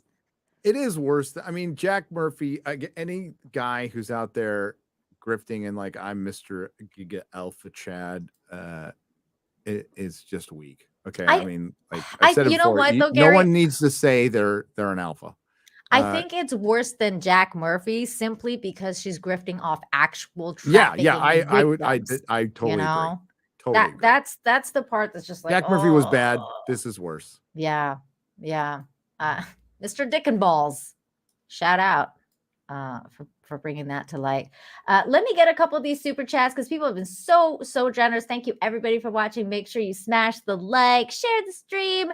We're going to talk about James Gunn really soon, but let me get a couple of these. Thank you, Jay Schwalbach, for 5212. Saying, can I now tell all the people I made amends to in the 90s? That's my $3K a month cocaine habit was because I was being trafficked. I thought I was just being an idiot. Just wanted to support. Love and hail. Thank you, Jay. No, you need to own up to your 3,000 a month, rookie. Oh man. Small time. Dude, I can't wait. I burned through, if I talk about it, I might actually get upset. I burned through an incredible amount of money and nice things in a very short amount of time. Drugs what do they say about cocaine? It's God's way of telling you have too much money. Ooh, that's a good one. You know, I've never heard that before, but that's pretty accurate. Thank you, Ginger Adventure, for $10. Says, I think Gary's a great representation of being genuine. He's always upbeat about turning your life around and encouraging everyone, regardless of their different vices. This is true. There's always Kenneth Dowling for $10. Nerdrotic, you mentioned Batman and Spider-Man before. These are literally my favorite superheroes, but I agree with you. In a one-on-one fight, no prep time, Spider-Man beats Batman. Anyone can come at me. Oh, yeah. Now, if Batman is completely aware of spider sense and everything and prep time, it would be very close. Spider-Man still wins because he's got superpowers and he's really fast. But Batman's like, that's still a credit to Batman. The human being who has no superpowers, just at the peak ability, that's still a credit to Batman. That he can even hang in there. That he can hang in there with people like Superman and Spider-Man is freaking awesome. I've been watching the Justice League, the cartoon that you recommended, and it's really freaking good. And the fact that like Batman hangs in there with all of them is really cool because he's always just like the smart dude. Like he's not really around when they're doing their superpower thing. And then all of a sudden Batman comes in with like the winning thing because it's like, you know, the smart, the brains that will win it. And it's usually Batman. But hey, man, Spider-Man's my guy. So I'd be rooting for Spider-Man. I love when Batman it confesses to everybody, I've got a fail-safe for all of you. Ooh. And they all get creeped out. They're all like, ooh. I just saw that episode where Lex Luthor found out he's got like kryptonite cancer. And he's like, I'm gonna fucking kill Superman. I don't even give a shit. Like, I'm just gonna get all these fuckers together and we're gonna kill Superman because who fucking cares anymore? It was really good. It was a good episode. Man, they should have made that into a movie. Oh, they've got a template that they just completely ignore. Man, I should have put that in my video. But I know, right? I talked about it in my live stream today. Yeah, they've had 2 templates out there. The animated series and Justice League Unlimited. Just do those. And every Snyder fan, every DC fan would come together, enjoy, and love it. Everybody would. Even the Marvel people would be like, this is amazing. Because it is. There's some good stories there. Samuel the Marvel bots would just flip automatically and just go to DC. They really would. They would. For $5, keep an eye out for my name in your email box, Gary. Samuel the Infamous. There you go. 200 Watt Studios saying hello for $2. Thank you. And saying congrats to me. Thank you. 200 Watt Studios. TN for $5. Gary, I didn't want to call you out on your show drinking Starbucks and is Geek Grind on back order? Hail Dina and hail Gary. Uh-oh. No, I have 2 cups of Geek Grind a day, and then I get like a Starbucks that's got a triple shot of espresso in it. That's the only reason I get it. It's like Starbucks is garbage coffee. TN is trying to start drama now, Gary. Like, you know, Geek Grind knows it. They saw me drink it and they sent me another box. And I'm like, no, I drink your coffee. Like, I drink 2 cups a day of your coffee. I just need something I can add. Once I get an espresso maker, then I'll start putting my own shots in, and then we'll be done. But the funniest shit would be like if you had like one of those permanent Starbucks drink, like the cups, and you're drinking like Geek Grind in the Starbucks cup. And then people will be like, oh, you're drinking Starbucks. And you're like, no, I'm actually drinking Geek Grind. Like, okay. And Cocaine Bear when it comes to coffee. Yes. Oh, dude, that's going to be a good movie. Brian, thank you for the super sticker. Freedom Bug says for $2, they turned Ron Swanson gay. Oh, no, dude. That guy's awesome. Everybody liked that episode. I thought it was really boring. Wait, who turned him gay? What are you talking about? Episode 3 of The Last of Us. Oh, shit. There's a character played by, why am I blanking on his name now? Ron Swanson. And oh, he's in it? Yeah, Nick Offer. Oh, Nick Offer, yeah, and he's good. I like him, but and like it wasn't terrible. It just wasn't good. Oh, I've only seen the first detour. Episode. Well, okay, I was fine if, sorry, spoilers, one of them survived. I would be okay. There's a point to this, but they both die, and I'm like, that's it. And this is the 3rd episode of a new TV show, so all the Last of Us fans are fine with it. They're like, yeah, woo, yeah. And I'm like, I thought that was boring. I thought that was ridiculous and unnecessary, and that sounds awful. But maybe this is hilarious. I know I'm in the minority. Can you please pass this on to Geek Grind? Taste the traffic. Taste the traffic. You know, X-Ray Girl, I'm going to out her. After the show today, she's like, I got a t-shirt idea. Want to see what you guys think. Chris, if he's still there, because he heard it. She's all, blue waffle. BLEU waffle. No. I know what you're trying to say. She's waffling, Eliza Blue. But no. Oh no, that was good.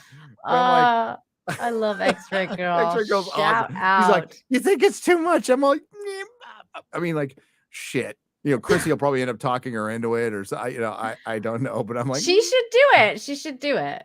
She can if she wants. She asked me what I thought. I'm like, no. You're like, I'm not signing up on that. Look it up. They go, what's a blue waffle? Oh my God, that's what I did. That's what happened. I had no idea what it was, right? Somebody brought it up on a stream. What Comics Division was like, it was either the 2nd or 3rd stream. We were just in the chat. That's where we met. And somebody mentioned it and said, don't Google it. And we all Googled it. And I regretted it. Yeah, that's what happened to me with when Culture Casino told me about the Tijuana donkey or something. And I was like, what? Oh, no. Yeah. I Googled it. It was a terrible idea. Yeah, it was a terrible idea to go. Oh God, you went. Oh God. I went home. That's so fucked. I was ready to like It was like, I want to go home. That's what it was.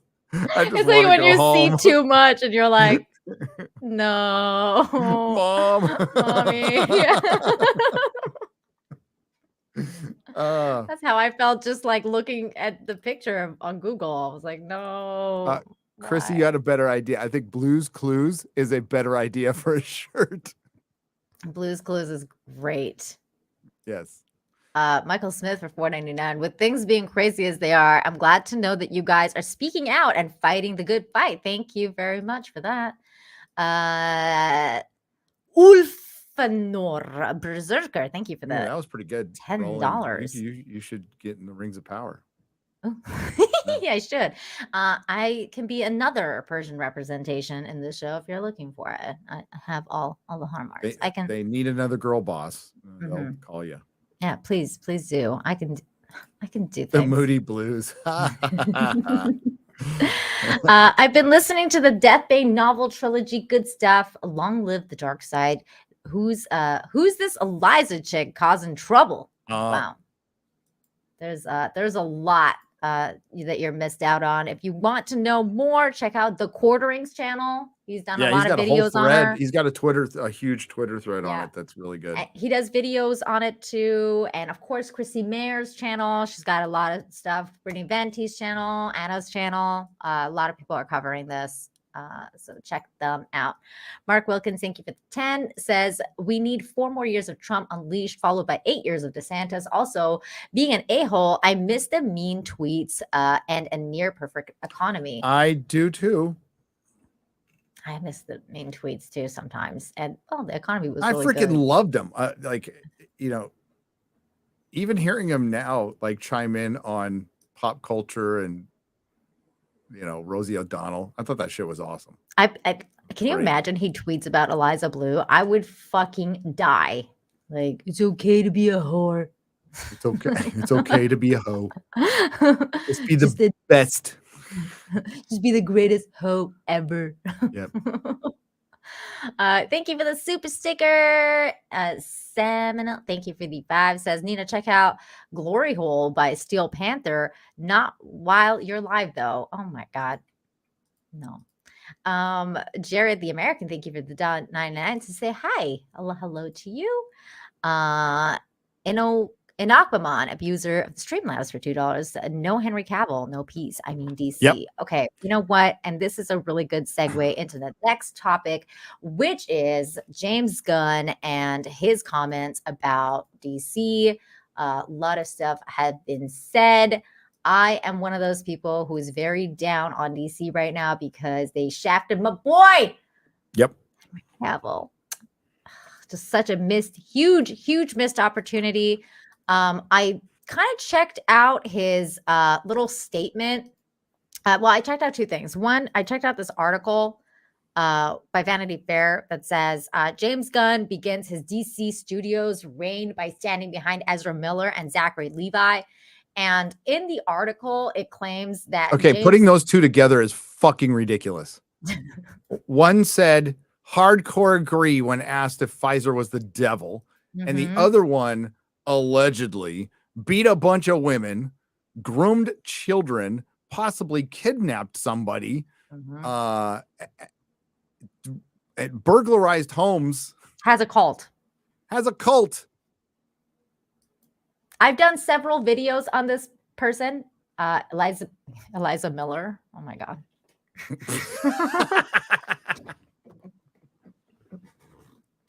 What's the difference? Whoops. I meant Ezra Miller. And I think my channel got immediately shadow banned after the first one because I have 3-part he's super protected. That's why I'm like very proud of Perry for finding an older picture of him to where you just can't. You're like, is that Ezra? It was a great photo. Actually, do you mind if I pull it up? Not at all. It's right here. Perfect. I love it. It is the best thumbnail ever. The best. It is the best. In my video, I call him a groomer, so we'll see how that stamp down that gets. Yeah, be aware. Yeah, because well, in the first one, I talked about how he was most likely a victim of the dark side of Hollywood, and then the next two were completely just done. Like there was no movement on the other two. They had so much into his movie, as everybody knows. This is not new news. But it also does indeed reset everything because James Gunn came out and confirmed it. We suspected that all along, but it does indeed. So it is absolutely essential. So this make-believe superhero movie is so essential to a company that it allows a guy to go on a fucking crime spree and get away with it. Like, our priorities are fucked in this country. It's insane. I'm not telling you anything you don't know. Well, I mean, the other day, Gary, Chrissy Mayer tweeted out, "I'm protected now," and I was like, "Are you like LGBTQ plus?" Like, because I mean, I don't, yeah, right. I don't really know what she meant, but I just like, I was like, "Wait, what?" Did you bump clams, Chrissy? Are you a lesbian? So then this article though mentions that James Gunn said, regarding my boy Henry Cavill, one victim of the change of the guard as Gunn seizes was former Superman Henry Cavill. I like Henry. I think he's a great guy, he said. I think he's getting dicked around by a lot of people, including the former regime of this company. But this Superman is not Henry for a number of reasons. Dude, you dicked him around. Fuck you, James Gunn. Chrissy says, yes, I'm trans now. I've tried everything else. Oh. Atta girl. I'm sorry. Lord. No, girl. It's fine. Atta boy. I'm saying fuck you to James Gunn because no, so for this is such a backhanded way because he's saying that Henry was not fired, that they fixed the glitch. Basically, he was never hired. That's bullshit. You fired him. The company that you work for signed off on him coming off on Black Adam. They could have said no. All this, it went around somebody's back. Bullshit. That guy he's got agents. He gets paid. That's an appearance. As Robert Meyer Burnett has pointed out, anytime somebody gets paid at a movie studio, there's invoices. There's a way to track that money. The way you don't pay, like shills, is give them stuff, early access. That falls under marketing. But when it comes to actors and shit, they get paid. So that's some bullshit right there. They fired him. And the more they go into this, the less sense it makes. The absolute, because as it stands right now, Jason Momoa, Ezra Miller, Amber Heard, Viola Davis, James Gunn's wife are all still in the DCU, but Henry Cavill isn't. Yeah. I mean, Ezra Miller is still in the fucking DC. I mean, it's just, why? Like, nobody likes him.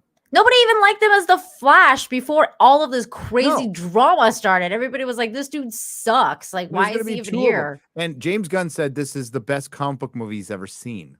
I know. Oh my God. And it's like, what? I'm maybe because there's a lot of Batman in it, like Ben Affleck and Michael Keaton. Fuck yes, I'm I'm conflicted because there's two Ezra Millers in this movie. Double your displeasure. And I don't care if he was just the nicest guy in the world. I would still hate him as the Flash. He's not a good Flash. I didn't like him as the Flash at all. I mean, I thought maybe Reverse Flash could have been a thing for him because he's kind of evil. But other than that, no, not Barry Allen. No. And then he said here, so James Gunn's favorite, blah, blah, blah. During the press conference, Gunn also railed against the mad dash release dates. We're not going to be We're not going to put hundreds of millions of dollars into a film where a screenplay is only 2/3 of the way done, and we have to finish it while we're making the movie. I've seen it happen again and again, and it's a mess, he said. I think it's the primary reason for the deterioration of the quality of films today versus 20, 30 years ago. Well, my comment to that is also gender identity or gender politics and all that kind of shit also is there's a lot to do with that kind of drop in enjoyment of films because everything has become completely woke and trash. But hey, let's blame this instead of like calling out really what it is, like how he talks about maybe how he wants a more, effeminate Superman or whatever, or like how everyone's gay now at DC. I don't know. Maybe those things are the problem, but I don't know. They are. So in this announcement, you're going to notice a pattern for those of you who've gone over it. Sorry to spoil my video. And like, no, that wouldn't be I was trying to think of a good character Ezra Miller could play in the DC universe, and honestly, I can't think of one right now. But with this announcement, you see a lot of derivative Suicide Squad teams.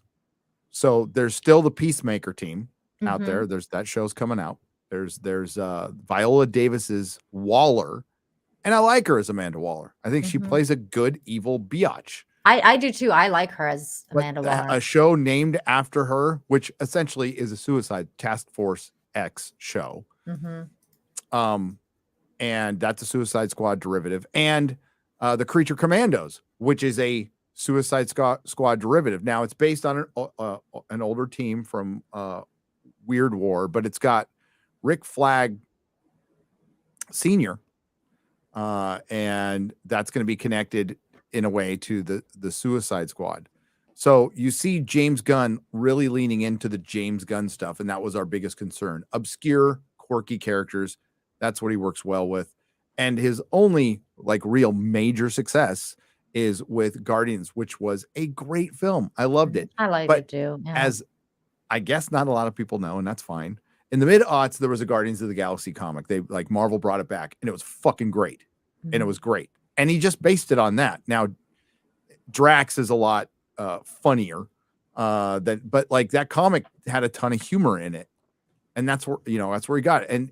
And he's really good at, I'd say, a more refined Whedon speak that kind of came off of Avengers, which was fine at the time. Here's the big problem, though.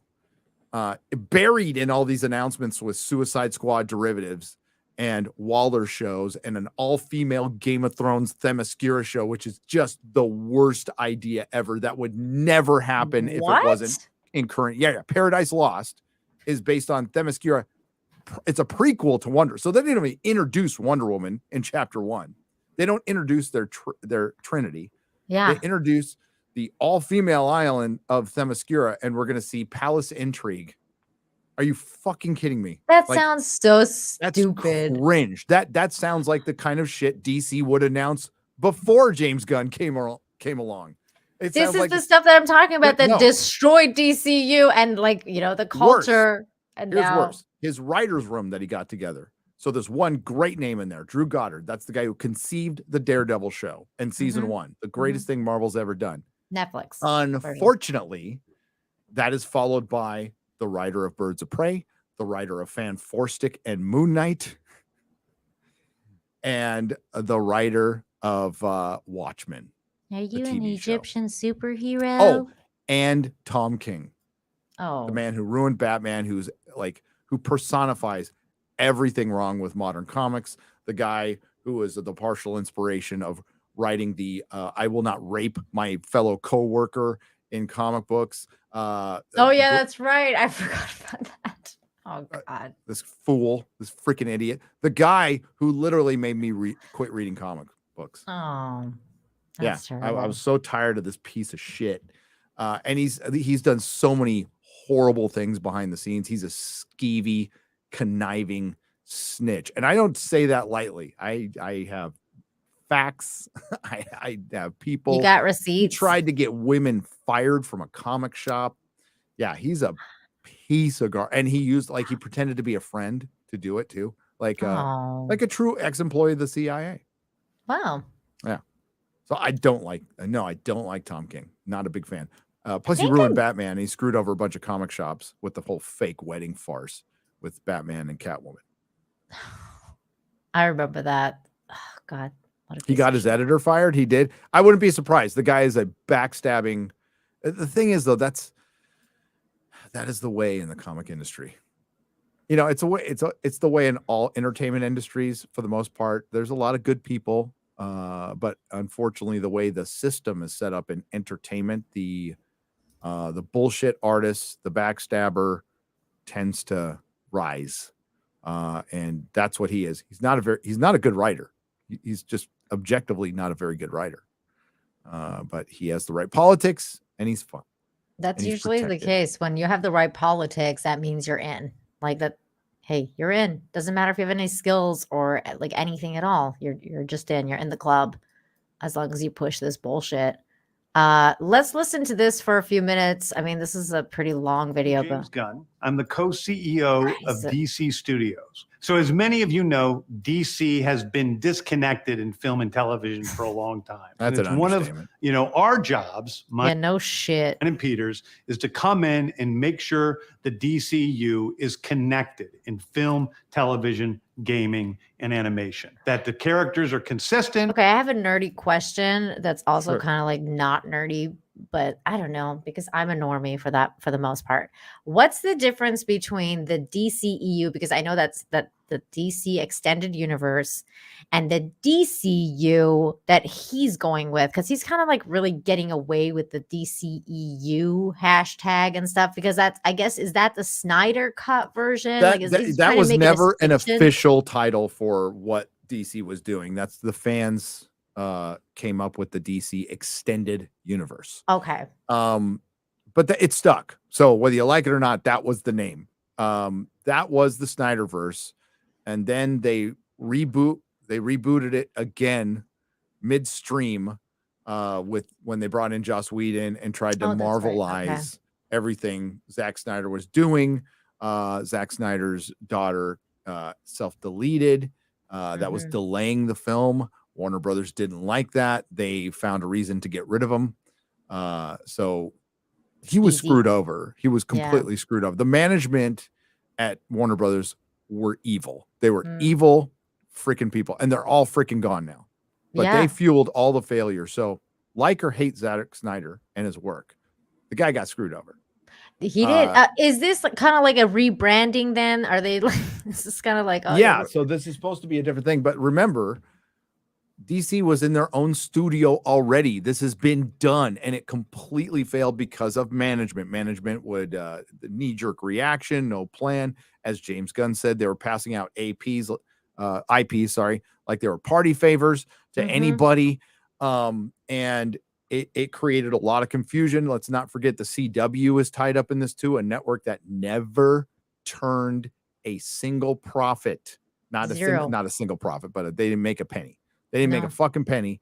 They canceled Batwoman 3 years too late. But they stuck with people like Amber Heard and Ezra Miller. They got rid of Henry Cavill. Like, they've done everything wrong. They're America's dumbest companies. What was that new one thing? They got, Gary. There's a new one now that Az is going to review. Not High Republic. What was it? The new one with the Batman. Gotham Knights. Gotham Knights. That's a holdover from the CW. Well, the CW is still around. It's under new management now. Yeah. Who just bought up their debt. They weren't actually bought for money. It was, they just like, I'll take on your debt. And it's just a god awful show. It's god awful. Naomi was awful. Everything they ever did was awful. And what they don't understand is like the overall damage this has already done to the brand. It's already fragmented. So your hardcore fans that you're relying on, you're not going to get anywhere near the amount you wanted before. James Gunn, if James Gunn wasn't involved with this and he wasn't involved with Marvel, this would have never gone off the ground. Warner Brothers would just be moving on to, I don't know, stuff that would make them money, like maybe talking J.K. Rowling into doing Harry Potter sequels. I mean, you want to make money, you need sure things. I was saying this at the end of the pandemic. It's like, you need sure things. You need to bring Tobey Maguire back as Spider-Man, and that's what they did. And guess what? They made a lot of effing money. So they need sure things. Tom Cruise, even that wasn't even a sure thing, but that was a huge hit. Avatar, that's pretty close to a sure thing. But the thing with those is that, like, especially all kind of like the three one that you just named, the interesting part about it is that they actually were kind of like good stories in their own rights, and they stayed true to their characters. Whereas in, like, let's say, for example, Star Wars, you bring back, Obi-Wan Kenobi, and you bring back the other people that, everybody wants to see, but you fuck the story up and nobody cares anymore. Nobody gives a shit. Apathy sets in. Yeah. Like when we're fighting over stuff, there's still people caring on both sides. That means people still care. But then people just go, okay, later. Yeah. And then they don't ever come back. You don't ever. Doctor Who turns things around perfectly. They're gonna they'll get half their fandom back. But they lost half their fandom. A lot. And believe me, the bean counters quietly really are concerned with money that they left on the table. Disney, Lucasfilm has left billions on the table. Marvel is starting to leave hundreds of millions on the table, and it's going to turn into billions soon. And DC running out with an 8 to 10 year plan with fucking Waller and Themyscira Thrones, and it's just dumb. It's make one good Superman movie. I would start with that. I would focus all of your creative energy and find the best people to make one good Superman movie. If you have a writer from Birds of Prey and Watchmen, and Tom King, you're not getting your best people. You know what's so crazy, Gary, is if he had done Man of Steel 2 with Henry Cavill and then called it a day with that world, I think people would have been happy. If they had seen him back as Superman for one more full movie, people would have been like, okay, great, James Gunn. Now we're excited to see where you're going to go with this new universe or whatever. But he went and just fucking cucked Henry Cavill. And then it's like, oh no, we're still keeping Ezra Miller. Things are happening. Don't worry. And it's just like, what are you doing? And now that we hear the plan, there was no reason to get rid of Henry Cavill.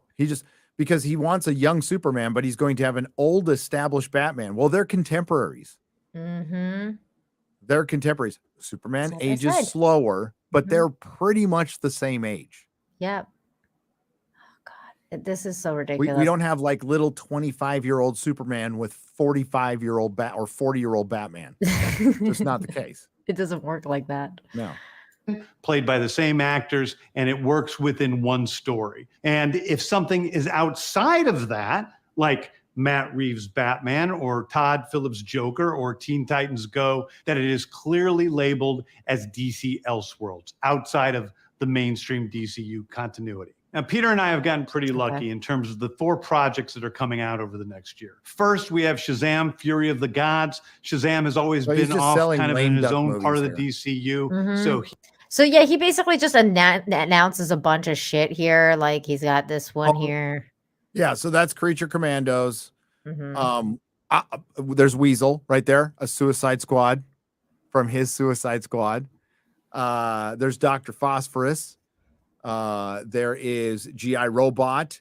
There is Rick Flag Sr. And then the next one is Waller, which is another Suicide Squad show. So that's the second new thing he announces. Guess who stars in it? His wife. I like the animation for this though. If this is the fine. I'll probably end up liking it. It reminds me of Hellboy. It looks they're cool. Straight up going BPRD. There's the Amanda Waller one, and then poor Superman. So the Amanda Waller again, before they announced Superman, they announced 2 derivative Suicide Squad projects, and one including his effing wife and his brother. And his brother. Before they announced Superman, his brother's in it too. Yeah. Well, he does the mocap for Weasel. I mean, that's right. That's right. That's live action. Yeah. Okay.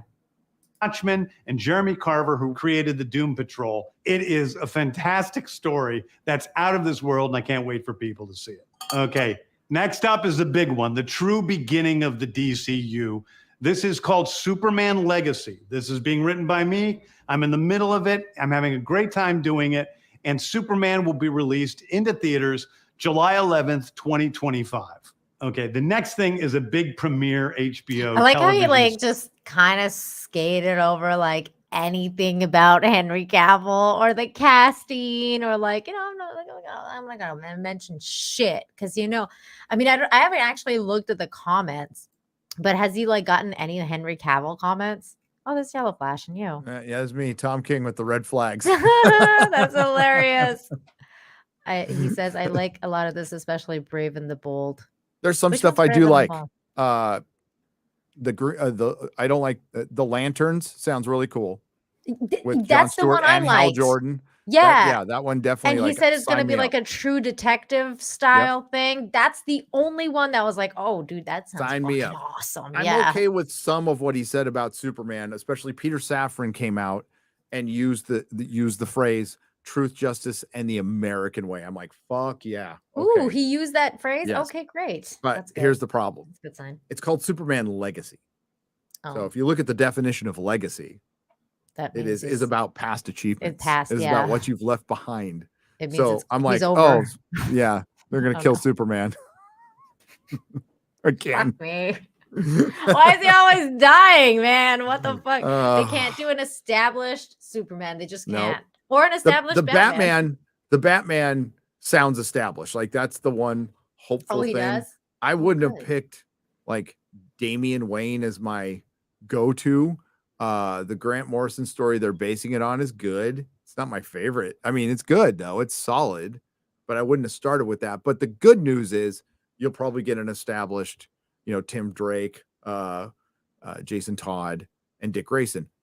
But the bad news is I think it opens the door for some modernity with Tim Drake making him gay. Oh, God. And other things that are possibly worse. So I just wouldn't get your hopes up. I don't have my hopes. Well, I'm sorry, but I'm a little bit of I have bias. Henry Cavill is not there, and I honestly don't care. I'm just like, okay, whatever. Like, you didn't want my money because you kept Ezra Miller and you got rid of freaking Henry Cavill. So I don't really care. I will watch that weird Green Lantern one though, because that just sounds up my alley because I like detective stuff and I like the Green Lantern story. So like, fine, I'll watch that. But other than that, I'm just like, whatever. They announced like Booster Gold, fine, as a show. Boo. But he'd be better with Ted Cord, Blue Beetle. All that stuff on top is lame duck. The only thing that matters at all is Flash. To them. They're gonna. Again, the only thing that would have made sense is just a complete reboot of everything. Then at least people would understand like the Henry, or try to understand the firing of Henry Cavill. But now that you have an established older Batman, it makes no sense at all. It's total bullshit. They just didn't want to work with him. I know. And that's why it really pisses me off when he's like, oh yeah, the old guard really dicked him around, but we didn't do anything like that. It's like, yeah, you fucking did. You totally dicked him around. What are you talking about? Like, at least own it. Like, right. Geez. So the Authority is a Justice League knockoff with a gay Superman and Batman, and you're establishing a Justice League and a knockoff of Superman and Batman before you even establish the Trinity of Superman, Batman, and Wonder Woman, and establish the Justice League. So that makes no fucking sense. That is straight up a ESG woke insert, modern insert. And like, if you needed, like, that would be fine introduced in chapter 4 or doing it on its own. It's a decent comic. It's not like, if you want to do it, if you are, Planetary's better, but Brave and the Bold is fine. Booster Gold is a hero from the future who has technology and knowledge of the future, and he comes back to the past to because he's, as James Gunn puts it, I don't think it's a great way to put it, he's a loser, but he comes back to be a hero, but he becomes a hero. That's the cool part. Oh, that sounds like a cute story. Supergirl sounds awful because it's based on Tom King, so she's going to be basically filled with trauma because she's going to grow up, instead of in the bottled city of Kandor, she's going to be on a rock in space where everybody dies. So she's going to be this jaded, wild thing. So Superman will grow up in privilege and Supergirl won't. And it's just sounds cringy as dude, fuck. This all sounds like woke shit. Like, yeah, what? It sounds a lot like more of the same. The only thing that totally makes sense is Swamp Thing. But like, I'm meh on Swamp Thing. We've already had Swamp Thing movies, Swamp Thing TV shows. One just got canceled. There's rumors that James Mangold's involved. Okay, fine. If the one advantage maybe is the advantage DC definitively has on Marvel is they can do hard R entertainment and tie it into their universe. This is true. This is so, true. That's why I like that's why the Green Lantern one kind of excited me, especially when he's a true detective style. I was like, ooh, that sounds really cool. Actually, like really dark, kind of cool space detective shit. I like it. That sounds like a cool idea. How it's executed remains to be seen, and how much girl bosses there are and things like that. Well, again, that all remains to be seen. Right. Teen Titans Go. If you're over 6 and you're watching that, I'm gonna wonder about you. But, you know, Ryan Kindle's watching that. Yeah, yeah, other than that, the Joker sequel could be just a total disaster. Or good. I have a feeling it's going to be a disaster. Wait, that's this one. What's the this Joker one? sequel. Joker. Well, I think this is fan made, but it's pretty accurate, like to what they said. So that's going to be Joker and Harley Quinn. It's got some French name. Yeah, Parody or something. Yes. Fromage. I don't know. It's the only French word I can think of right now. Yeah, some shit like the that. Joker fromage. Okay. Wait. Which was this one again? Oh, animated. That's right. The creature one. They look cool. It's fine. Yeah. I think it's just I think it's too little, too late, and a big case of too much, too soon. It should just be, let's make a good Superman, and then let's make a good Batman, and then make a good Wonder Woman, and then make a good Flash and Green Lantern. Like, do your big hitters, and then you can start getting a little fancy. But right now they're just like throwing too much at the wall, man. Yeah. Last question.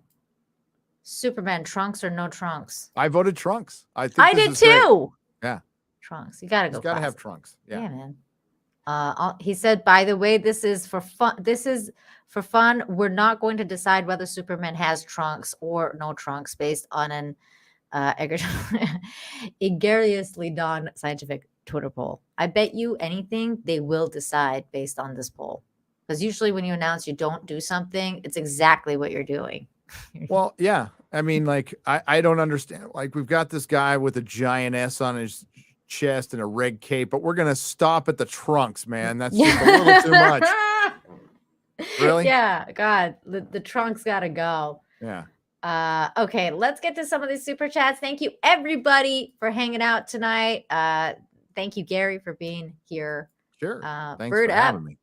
for $2. Metal never died in Scandinavia and Japan. It's not dead here. No, either. it didn't. And for some of us, it never died either. I totally agree. But Scandinavia, man, they fucking that's hardcore. The big that's scene awesome. there. Yep. Thank you, Frank, for becoming a member. Amazing. Frank again for a toonie. Miss you on the real BBC. That's okay. You can catch me here, and Gary will be here again Sunday.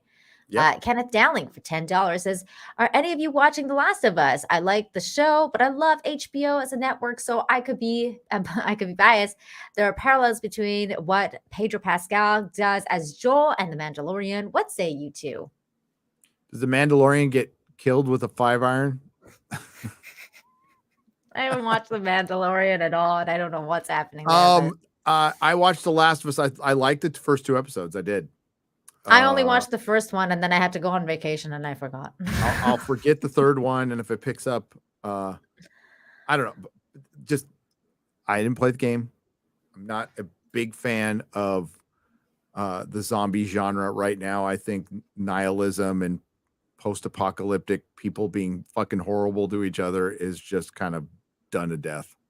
I've never been a fan of the zombie genre in general, though I did play the game because I've heard it was such a good game. I played it because I'm a video gamer, so I played it a long time ago. I really enjoyed the first game. I actually didn't like the ending of the first game, so I was like in a minority of people that didn't quite like The Last of Us as much as everybody else did. I thought it was a little overrated. And then the second one came out and all the drama happened. So then I was like, when they announced the TV show, I was like, why the fuck would I watch a TV show that's going to end where everybody hated? Well, yeah, and then support a guy who was like so anti-fan, Neil Druckmann, for one, taking credit for a game he only somewhat co-wrote in the first one. Yeah. Stealing some valor from a woman. Yeah, wasn't it the woman? Yeah, that's right. Yeah. So yeah, it'll be very interesting to see when we get to season 2 if they do that. I think I don't know why people are watching and expecting it not to happen. Yeah, that's will. why I'm like, why would I watch something where apparently it's gonna end up like shit, and I already know that. So I'm kind of like, I mean, I just watched the first episode, but I was like, this doesn't end. Yeah, I mean, I It's like the looking like flashbacks it's and how it got there, but you know, it's looking like it's following the game to the T. So if it is doing that, it is not gonna change the ending, and Joel's gonna die in that way. It's like, what the fuck are we doing here? It's just like, you know, when Star Wars happens and everybody's like, oh yay, Star Wars, and I'm like, all roads lead to Jake, guys, but whatever. Hey. When it comes to streaming or I guess premiere shows, HBO is better.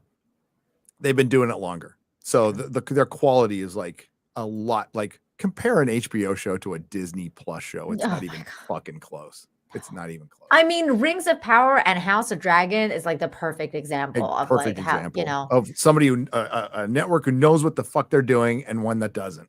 So. And actually shout out to HBO, because I mean, I don't know if you know about it, Gary, but one of my favorite book trilogies of all time was recently made into an HBO series, His Dark Materials, and they just finished the 3rd season and basically finished out the show, and it was great. It was fantastic, stayed true to the source material, you know, with a couple of changes here and there, but like, you know, for the most part, like hard 8 out of 10, you know what I mean? Like, and the graphics were good, everything was good, everything lined up, HBO pulled it off. So I was happy. As a fan of the franchise, I was really happy. But a lot of times that shit doesn't happen on Disney Plus or Netflix or a lot of other places. Low IQ Media for $20. Thank you for the generous super chat. I was wrong. When you're wrong, you're wrong. LOL. Okay. Yeah. There we go. All Eliza has to say is that. Curtis, yeah, Montana, thank you for the 2. Hello, Gary. Hello, Nina. Good to see you on here. Thank you, Curtis. Bradley Burnett for 10. I just may be a caveman lawyer who's frightened and scared of your modern world. But I remember Jack Murphy have read Shakespeare and say, the lady doth protest too much, methinks. Yep. Oh, this is true. What sucks is Jack Murphy has taken, like, the Jack Murphy I know was a sports writer from San Diego, and they named the stadium after him. It used to be Jack Murphy Stadium. Wow. That's the real Jack Murphy. Yeah. That's so crazy. I didn't know that. You know what's so crazy though is like Eliza actually literally is doing the Jack Murphy thing, because she like tweeted out about how she's like a Christian. Now. That's fucking. Yeah, that's like, what are you doing? Like, wow. She knows Jack Murphy. It's like, why are you doing this? Like, you're literally doing what everybody says you're doing. It's just so crazy, man. I can't stand these people. By these people, I mean liars. Faceman for 220. Thank you. All roads lead to Jake. Nailed it. That holds for almost all current Hollywood projects. Yep. That's what I'm talking about. Dirk Benedict. Look at him right there. I cannot the man's stand. Man right there. It's a good man. He's very handsome. Starbuck. The face man. Yep. Starbuck. God. The good old days of sci-fi. Man, dude. Speaking of like not Starbuck, but it just made me think of that girl from the remake Battlestar Galactica. Katie Sackhoff. Not Katie Sackhoff, the other one that's in Nixon. And sometimes she. She follows me on Twitter. She was tweeting about the Eliza stuff. Did you see that stuff? She was like, "Oh, just the whole thing reminds me of Nexum," and I was just like, "Oh no!" Like she's tweeting about it. You should go read those. It's pretty funny. Let's see. Okay. So I will. Yeah. I the next stuff is crazy. So fucking crazy. Did you ever watch that full documentary? I watched some of it. It's pretty dark. It's dark shit, man. Paul Anderson for 5 says the problem with deleting is admitting guilt, and she threatened a lawsuit, and that would be admissible in court. This is all true. Oh wow. Yeah. I don't think that the quartering cared at this point. That will be a failed lawsuit if she tries that shit. Well, I also think that they thought, like, especially the quartering is basically like calling her bluff, because that was clearly a bluff. Like, there's no way she's gonna file this suit, and if she does, it's gonna be a huge lol suit that everyone's gonna grift on, and that's gonna be funny. Oh yeah, Nick Rekieta will be. Yeah, Yellow Flash, Tug. Grift Like, are King. you kidding, man? They're gonna all get new Bree sheds. You know, it's fun. That's right. Fine. I'll get in on that. Wolfsbane for 5 says, can I get F's in the chat for our brother Vane Games, who's a cousin of Eliza Blue? At least she's their distant cousin, and weren't close. Oh, okay. Vane Games and Eliza Blue. Yeah, Vane Interesting Games. names there. Also for 2, Note Vane announced this on TNME on Kingston Gamers yesterday. Oh, that's interesting. Okay. I did not know that. I missed that part. I was watching most of that show because I watch all you. I'm like a lurker in all your streams. I just haven't been around. Like, it's like, man, I take a week off and fucking Hellface. I know. I was like looking at your channel. I'm like, oh no, Gary has a video I haven't watched. I'm like, there's been so much that I haven't caught up on. Aaron, thank you for the membership. Bradley Burnett with another 10. Thank you for your generosity. As a 25-year-old lawyer, former child sex crime prosecutor, I feel the term trafficking in all of Blue's stories being conflated. When all these facts are put out there, I can see why there are questions. Exactly. I mean, she talks about being catfished on Twitter as trafficking. It's like, what are you talking about, lady? Like, dude, your definitions are crazy. Gary, did you see that like little clip that's going around? I'm not even going to play it, but about her talking about the 12, 13, 14, 15. Yeah, I saw that. That's utopia. It's over. That's the thing that's going to end her. That was it. And ask Milo how that went. Right? And then she and I was like thinking to myself, like, as I'm listening to this, I'm like, her utopia is this. Do you even know the definition of utopia? That's that's her heaven. Fucked up. That's her for heaven. Teachers in a community to decide when a youngling can be sexual. No. Parents, it's over for you. And the youngling when they're of age. I mean, it is, the mask is off with so many, just outside of Eliza Blue, with politicians, with Hollywood, with big tech. They are really pushing.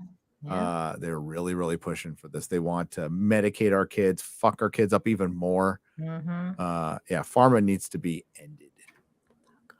ended. Pfizer needs to be ended. My utopia is there is no fucking Pfizer. Yes, thank you. I mean, this is what I mean, though. Like, her definitions of stuff, Bradley's so right, is that she talks about certain things. She used certain words and language. First of all, she definitely uses neurolinguistic programming in the way that she talks so that she can basically kind of like cast a spell on you as she's talking. So you don't know what she's talking about. She tries to like, use bigger words to make herself seem smart, but she's not. And then she uses like weird things like, oh, this is my definition of utopia, or this is my definition of sex trafficking. And it's like completely not what it's supposed to be.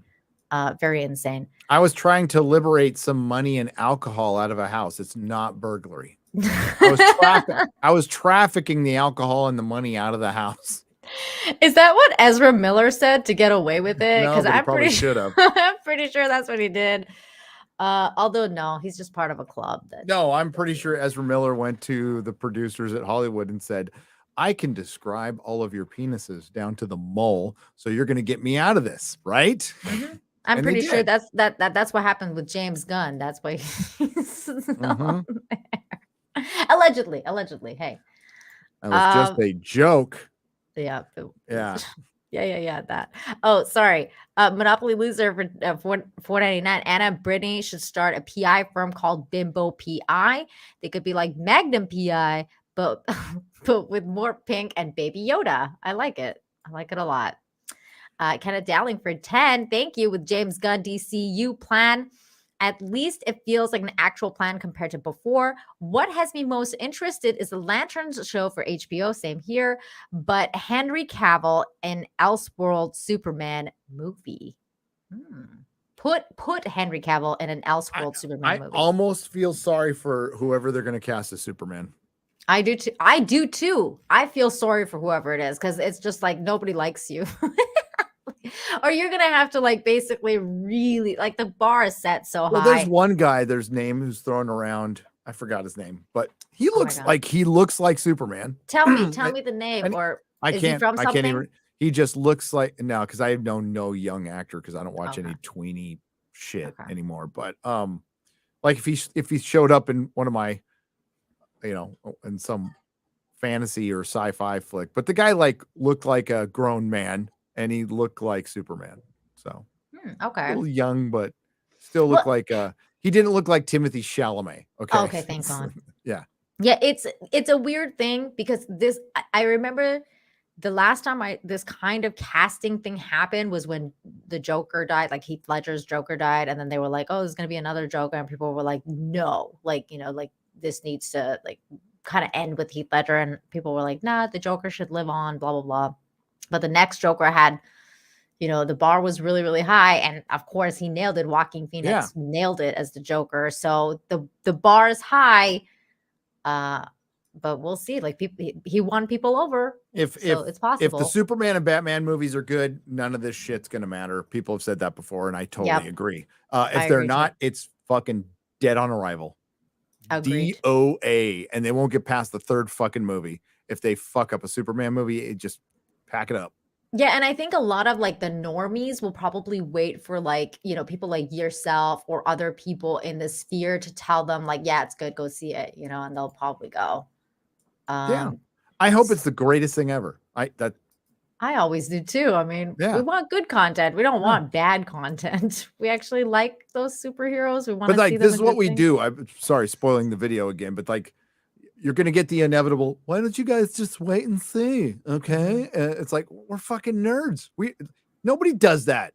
Go back to the pulp magazines and the letters and see if anybody wait and saw with those fucking stories or with the Shadow or with Batman and the 30. No, we've always been like this. We're going to speculate. We're going to break shit down. We're going to give our opinions on what they gave. And that's fandom. Welcome to it. Yep. That's it. I got news for you. That's how I got fans news work. for you. It's always been like this. Yeah. If I wasn't on YouTube, I've talked to my sons about this. I've talked to my wife about this. I've called my friends about this. I've done multiple live streams on it. I will talk about it all week. And this is what I would normally talk about. If I was still at Tesla, I'd be talking about it with my coworkers at Tesla. Mm-hmm. Hey man, that's what we did. We did the same thing in the anime nerddom. It's always that's what fandom is. We just talk about shit we're passionate about. We speculate what's going to happen next. What's this? This is going to suck. I mean, that's the mantra of fandom. This is going to suck. It really is. Sophie, thank you for the 6s. Gary, don't believe Ryan wouldn't add an insult. Also, Nina, true crime rocks. I love true crime. It's fantastic stuff. See, my true crime is UFO stuff, and I mean that's great stuff too. Yeah, that's my true crime. God, I love the UFO shit. There's a good new podcast by Jeremy Corbell, who's a documentary filmmaker. He did the Bob Lazar documentary, which is great, but he does it with a guy named George Knapp, who is just OG fucking awesome. So it's called Weaponized. There's 2 episodes. Highly recommend it. YouTube? On Jeremy Corbell. I follow him on Twitter. I can send you the link. Please do. Okay, I got it actually. Jeremy Corbell. Jeremy Corbell, Weaponized, episodes 1 and 2. They're fantastic. George Knapp is just OG Las Vegas reporter. He's the one who broke the Area 51 story with Bob Lazar. He's the fucking man. Love George Knapp. Subscribed. This looks fun, man. And of course, your show, you have a Sunday show that you do now. Yeah, Forbidden Frontier.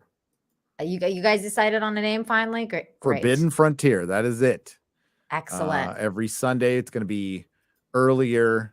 Probably starting next week because I got to stream with you.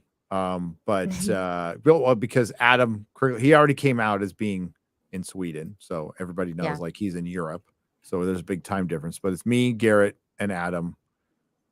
And we're eventually gonna try to work something out with Rumble on it if they're open to it. Excellent, because then that you can actually talk about shit. So we can really, we can just not hold back and go into the conspiracies and everything. Hey, that's the first people they came for on YouTube. It was the conspiracy people. Hey, thanks to COVID, it brought UFOs back on YouTube. Yeah, it did. I guess that's the one. They were so busy canceling people over being right. Yeah. That it brought, freaking like Secure Team. He's still Secure suppressed. Team. I love, that's a great channel. He's That's a fun great channel. dude. I love Yep. that dude. Every time he drops something, I'd be like, Silent. yes, Secure Team did drop some shit. I think he had some demons to work out, and I'm Yeah. glad he did. And he seems to be doing like really good now. So That's good. I'm really Yeah. glad to hear it. Oh, Actually, I will not forget Tits and Ray Guns, Art Bell. Everybody forgets Yes. Art Bell. I even heard No. Jeremy Corbell was like rattling off names in his first, and he didn't mention Art Bell. So I'm going to be on him about that. I'm like, no, none of this shit happens. There's no Graham Hancock. There's no George Knapp. There's no fucking Alex Jones. There's no Alex without Jones. Art Bell. Mm-mm. Shout out. Oh, Shout out. I have this, it's called the Unexplained Zone. It's on my Samsung TV. Fucking Samsung TV has like the most entertaining shit. Really? Yeah, you get it free with your Samsung TV. And they have a classic Doctor Who channel that just plays classic Doctor Who all fucking day. Oh, that's cool. And then they got a channel that just plays Ancient Aliens all day. I'm like, well, Oh, fuck, that's this is the best dope. streaming service out there right now. Oh, that's cool. But no, I saw Alex Jones on a Brad Meltzer's Hidden History. Remember that show? Mm-hmm. Alex Jones was fucking. I'm like, Alex Jones is on my TV. I'm like, holy shit. So young. Yeah, I He was like, remember. look at little young Alex Little Jones. Yeah.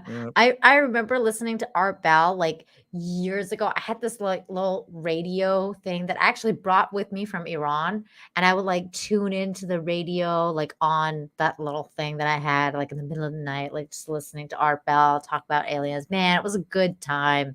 And I remember he told me about Alex Jones. He had Alex Jones on, like not me. I mean, he told the audience about Alex Jones. He had Alex Jones on. And he would, talk about all sorts of crazy ass shit. I remember he did the interview with that one guy that fucking freaked out, and then he like lost connection. I don't know if you ever listened to that one, but he's like, oh yeah, like he's calling in because people would call in. Remember with like the weird calls and stuff that like wasn't that. Mad Mardigan. It was it's one of the most famous phone calls he's done because Art Bell was convinced it was real because there's a lot of crazy shit, but that one was real. I can't remember his name now. Shit. I can't remember his name either, but it was the crazy. free networks, like Samsung TV is free. You can just get the app, and yeah, it's just a bunch of reality based like history shit. Like they got some UFO thing on right now, but then once I saw classic, and they got multiple versions of it. They got a ghost one, and then I saw classic Doctor Who. I'm like, holy shit. Let me ask you a real quick question, because I know you love Doctor Who. Yeah. How did you get into like the OG Doctor Who? Like who introduced you to Doctor Who? Oh, PBS, public broadcasting. So our version of BBC or whatever the fuck you had in Canada. It's our government funded network that relies on donations and tax money. But back in the day, it was like that's what Sesame Street was on, Big Bird. Yep. And Electric Company, which is how I found Spider-Man. They used to have these little Spidey segments to teach you how to read, and he wouldn't say anything. He would talk in thought bubbles. So you'd have to read his thought bubbles. That's how I found Spider-Man. By the way, Morgan Freeman got his start in Electric Company. But like as I got older, I was starting to watch it later in the day, and there was Faulty Towers, there was Monty Python, and there was this weird show called Doctor Who, which I didn't know what the hell it was. It kind of creeped me out. But it was like right when I started watching Star Trek, and yeah, it was just on after school every day, and I catch half an episode, and I started watching more and more, and that's what introduced me to Doctor Who. Oh, cool! So you found it on your own, and I found it on my own, and then I jumped into the relaunch later because like we didn't, I didn't have BBC America at the time, but when it was when it hit Netflix in America, 2009. Yeah, I was able to catch up on everything. Yeah. And fuck. Good times, man. Yeah. But that's like. But the classic stuff, I'd have to buy videotapes to watch them, like at cons, like bootleg videotapes, and I did. Yeah. When I was or younger. like record it, off your TV when we used to record shit. Yeah, I remember. But like, yeah, it's crazy. That's how I found Doctor Who though. Is like the second time it got the re-release, and I still gotta go back and watch the classic ones. Spidey Super Stories. That's right. Oh, is that what it was Bob called? Ross back in the day of Spidey Super Stories. They did a comic on it too. God, I love Bob Ross, Mr. Rogers. But Doctor Who like led to my Hitchhiker obsession. And then they show the Hitchhiker show, but I actually found the Hitchhiker show as a radio show because that's what it originally was. Oh wait, and the Hitchhiker, like not the Guide to the Galaxy. Yes, Hitchhiker's Guide to the Galaxy started out as a radio show before a book. Oh, that's right. And it was by Douglas Adams, who wrote for Doctor Who. And it would come on right before the Star Wars radio show on NPR, back when NPR was palatable. And so we'd be waiting for Star Wars to come on, and we hear the last bit of this weird fucking crazy British show, and then we I was like 8, but I was fucking gut laughing, cracking up at this stuff, and it's insane. Yeah, so we'd go back and listen. So we'd start listening earlier, and thankfully they'd repeat it. But yeah, that's when all my friends got obsessed with Douglas Adams. We bought all the books, we bought everything. Oh, I read the books. The Hitchhiker's Guide to the Galaxy is so fucking good fun, man. Yep. That's great. Did you like the movie? The first one? I like the TV show. I hate the movie. Yeah. Alan Rickman as Marvin is great, but I fucking hated what they did to Zaphod. They made him George Bush. And Mos Def as Ford Prefect. You got to be fucking kidding me. That was terrible casting. But I like the beginning of it, and then it was just like, fuck, no, they just, I don't know. It was bad. Disney. Bad. Yeah. Disney fucked it up. It did. I mean, for one, the Hitchhiker, it had like cartoon fingers. It's like, what the fuck? No, Red Dwarf was a great show too. Red Dwarf. Good times. A lot of people like that. I've never seen it. Oh, really? You'll like it, Gary. Hands down. You're like, has Az seen it? I think he has. Az has seen it. Yeah. Okay, there we go. Thank you for that, Kenneth. Nerdrotic, do you like heroes with superpowers or without superpowers? I'm writing a comic book and I cannot decide which. I've never been I like them all. I've never been I like the street level ones or the G.I. Joe type one. The ones I don't like soldiery shit. I don't like, I wasn't big on G.I. Joe comic. I like Punisher. I like the Punisher, but I don't like the soldiery stuff. I like, is Rick Flag considered soldiery? Yeah, but he, and he's cool. He's fine. Thought they did a great job with him in the movie. No, I did too. But then again, I guess I would lean towards kind of the more fantastic, superpowered ones that are street level, like Spider-Man, Daredevil. Those are my favorites. Those are my. But favorites. I like the galactic shit too. I loved Warlock, and I like the weird horror stuff. I love Ghost Rider. And the Frankenstein comic and the Scarecrow, the Marvel Scarecrow that comes out of a painting, Brother Voodoo. I liked all the weird shit. Son of Satan. Yeah. That's Brother Voodoo was crazy. Brother Voodoo's nuts. But like that was all the dark horror Marvel. That's kind of my favorite. And I love it when they cross paths too, when Spider-Man will team up. Yeah, that was my favorite. Like when he did cross paths with X-Men or Fantastic Four and all that stuff. And then they do like the crazy, to beat all the crazy enemies that get together. You gotta team up.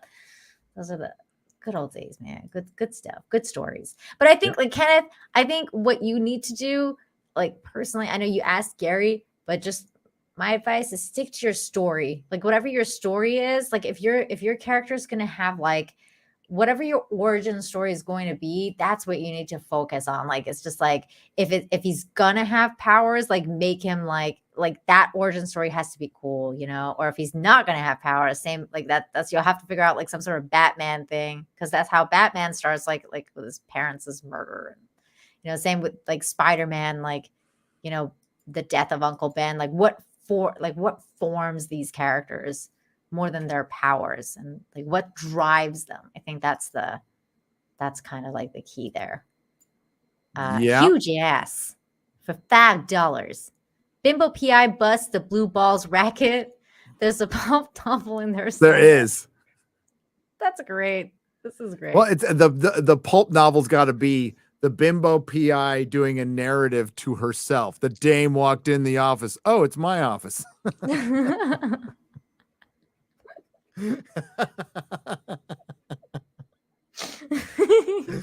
Oh, that's Bimbo funny. PI. Bimbo PI. That's great. Oh, that's funny. I love your name, huge ass. Russell Hall for $5. What's going on, Russell? It says, I don't recall ever seeing Time Lord's bot hole while they twerked in a spaghetti thing. Hashtag Well, Dr. Hole. We've got future seasons to look forward to. You never know. Don't dare him, Russell. I watched Tulsa King when Gary watches RRR, says Chris Gore. Okay. Wow. Wow. Well, Chris, I've watched RRR and I've watched Tulsa King, and I'm telling you, Well, you're you Persian. gotta That watch practically Tulsa King. makes you from India. So, of course, This you're is going to watch it. Of course. Yeah, of course. That wasn't racist at all. Dude, I like literally grew up on Indian movies because we didn't get fucking Hollywood movies in Iran when I was born because that was sacrilege shit. Because they would cut off your head and genitals for it, probably. Yeah, they would. So we had to watch freaking Indian movies, and they were great. I love Indian movies. Really good. Another really good movie, Indian, 3 Idiots. Guys, gotta check it out. It's really good. I'll have time to watch it because my wife is going out of town. Do it, Gary. You'll like it. But I've got to. I'm going to be watching a bunch of Star Trek. Ooh. I got to prep. Oh, are you going Picard? Well, for Picard season 3 and for other things, but yeah, I need to prep because I'm watching it all. I'm going to watch it. I feel bad for you. Well, I'm going to watch the good Star Trek first, so I'm very excited about it. Actually, that's I'm fine. like, can't wait. Yeah. I just did the the real Star Trek, the first series, but now I'm going to jump into TNG. I'm going to watch the Blu-rays with Robert Meyer Burnett's special features. Ooh, very excited about that. I just finished rewatching DS9 for like the 5th time, maybe more. I don't know, 10th time. It's been a long time. Oh, my kid's so busted. He's still up. I just heard. I heard Melissa going, Logan. Do you need to go? No, she got it. She got it. Okay. He'd much rather deal with me than her right now. Oh no. Hi, Melissa. I don't know if you can hear me, but hi. Oh, poor kid. Just lost your phone. Oh no. Oh well. Kenneth, thank you for the 5. Says Nina, sorry I missed your birthday. Happy belated birthday. Thank you to you and Nerdrotic. What major plans, milestones do you have this year? Go ahead, Gary. Milestones? Yeah, what major plans or milestones? Oh, plans. Meetups, meeting you guys, traveling, actually getting out and seeing the world again because we all haven't in so long. So the big one is Vegas and the UK, getting to the UK. The UK, that's going to be fun. You and Az and Mahler and Drinker. Drinker, Shad. Yeah. Shad's going. Yeah, a lot of people there that you 20th anniversary, 20th wedding anniversary too. Oh, that's so sweet. Going to Paris, France. Might riot on Christmas. No, I'm just kidding. Have you ever been to Paris? I have not been to Paris. Oh God, Gary, it's so overrated. Shuttle. Is it? Yeah. I'm gonna go to we're gonna go to the museums. Of course. I mean, you've got to go to the Louvre and you've got to go see. But I'm gonna check out some of the megalithic stuff. Yeah, of course. I mean, you got it. If you want to see the really better stuff though, south of France, dude. And also, yeah, you got to see the Louvre and stuff. Dude, if you see the Mona Lisa, you're gonna be like, "Are you fucking kidding me?" Because that's what looks like a postage stamp. Yeah, it's like super small. Literally, I'm like, and there's like, I'll go. So many people standing in front of it. I'm like, brah, like this is so fucking stupid. Like I did the modern art thing, the Tate Modern in London, and that was fine because I got to see some Salvador Dali sketches there. So that was that made it totally worth it. But there was also some fucking stupid shit in there. Yeah. But the Museum of Natural History in London, and then I'll want to see it in Paris. Like that, I'll spend all fucking day in those. Dude, the Louvre you can't do for like in a day anyways. It's like fucking massive. Like there's so much stuff to see there. It's great. I mean, in that sense, it's great, but yeah. No, London, I'm like a London guy. I love London. I've never been to London. I've never been to England. London? No, I've never been to England, just generally speaking. I mean, for a big city to visit, it's fine. I wouldn't want to live there, but definitely fun to visit. Understand. My plans and milestones. I don't know about milestones right now. I can't think of anything. but plans, stay tuned. That's all I have to say. Bradley Burnett, thank you for the 10. Well, Nerdrotic had a good run, almost 700K subscribers. By the way, congratulations on that. Now we'll get pics on Twitter of Gary and his good buddy John Campia with their Picard swag bag. Oh my, it will be all zippity doo. I love Picard. Well, we still got Nina and Moob loving ass. Yep. Yeah, I can't wait to see that picture of you, Gary. Like, hi, I got my. I would take a picture with him. I don't think he'd take one with me. Really? I think he'd do it. Why not? Why not? Mark Mendia, thank you for the 2. Nina, ask Gary to check his email and Twitter, please. He's yelling at me. Okay, don't. God. It's late. God, do it. Sleeping. Russell Hall for 5 says, on one hand, Gary, you could say that you wasted a lot of money on Yay, but then again, if you think about it, I bet you sold the fork out of some comics. I did. I'm sure you got a lot of kids hooked on comics. I was pretty good at it. I was pretty damn good at it. But the only reason is because I loved them and I was really enthusiastic and I could seriously talk about them all fucking day. Yeah. Without ever getting tired about it.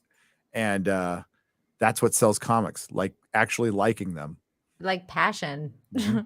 Who knew passion for your craft actually makes you successful? Oh my God. It's not the rocket science. No. 201 Studios for 5. Nina, you're gonna love Justice League Unlimited, especially the Flash episodes. I cannot wait. Such a good series. That show is the GOAT. Justice League is good. Unlimited is much better. I think which one is the one that I'm watching? I don't even know.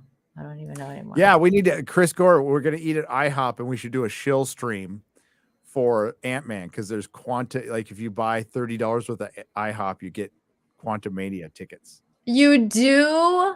Oh, I'd so do it. I love IHOP, man. I wonder if they have a quantum omelet, which we talked about earlier today, Chris.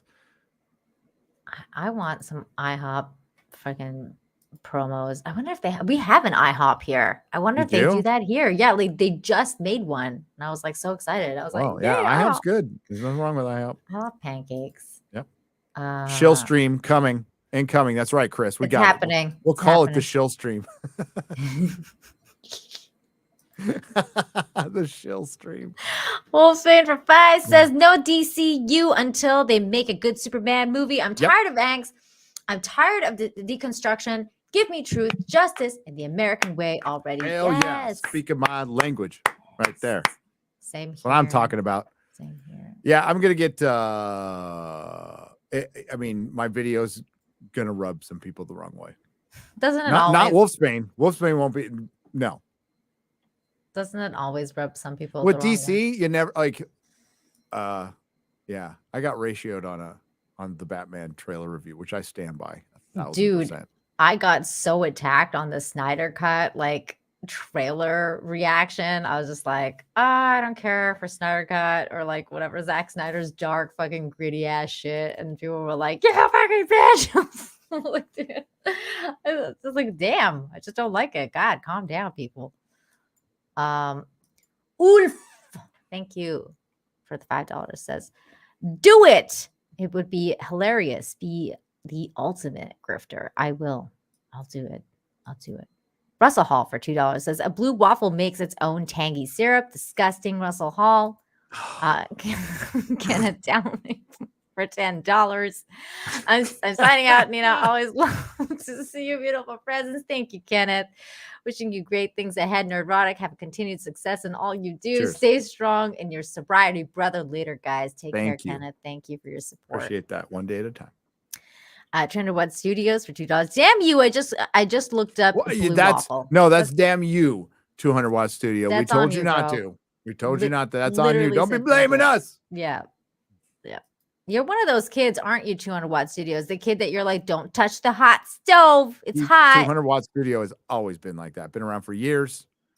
Always been like that. So at least you're consistent. 200 Watt Studio, and I appreciate that. That's true. Sensei, thank you. Sensei Sharkbait for $4.99. X-Ray Girl could send a blue waffle proceed waffle proceeds to the group on MILF Manor. they all need therapy and Sensei. Jesus. So yeah, What? I was in my Discord and I'm like, so and so, can you get me? And I'm like, could you get me an episode of MILF Manor? I'm asking for a friend. And I was like, seriously asking for a friend. And everybody's like, sure. And I'm like, no. I was asking for a friend named Az. What the hell is MILF Manor? Is that well, a show? It's the death of Western civilization. That's what it is. It is a reality show where they fly some older ladies and some younger men out to a mansion, right? And you know, that sounds like a normal reality show. MILF Manor. Mm-hmm. The twist: the young men are their sons. Oh no! Oh no! So this is some Freud shit. All right. Yeah. That's it. Yeah. God damn it. Why did It's I? peak degeneracy. This is so fucked. No. I thought it was gonna be a bunch of MILFs like on an island, and never mind. I'm over it now. Okay. Yeah. Echo Base 499, thank you, says, why is the new James Gunn Superman picture giving me the give me the meat and give it to me raw face? Oh, the All Stars. That's Frank Quitely. That's how he draws. He's actually really good. Thank you for I think this was a super sticker, or if it was a message, I don't know why it was retracted, but thank you. Russell Hall for 5 conspiracy theories. James Gunn is secretly Eliza Blue. Prove me wrong. Well, they have the same haircut, and you never see him in the same place at the same time. So, ooh, wow. And they both like 12-year-olds. Oh, hell! What do they think 12-year-olds can consider? Wow. Do you believe that stuff about him? I kind of do. James Gunn. I think he's in the like raunchy edge. Like, I don't know if you were around Twitter back then. Mm-hmm. Just it really was, crazy it was humor. Fucking nuts. Yeah. It was great. I fucking loved it.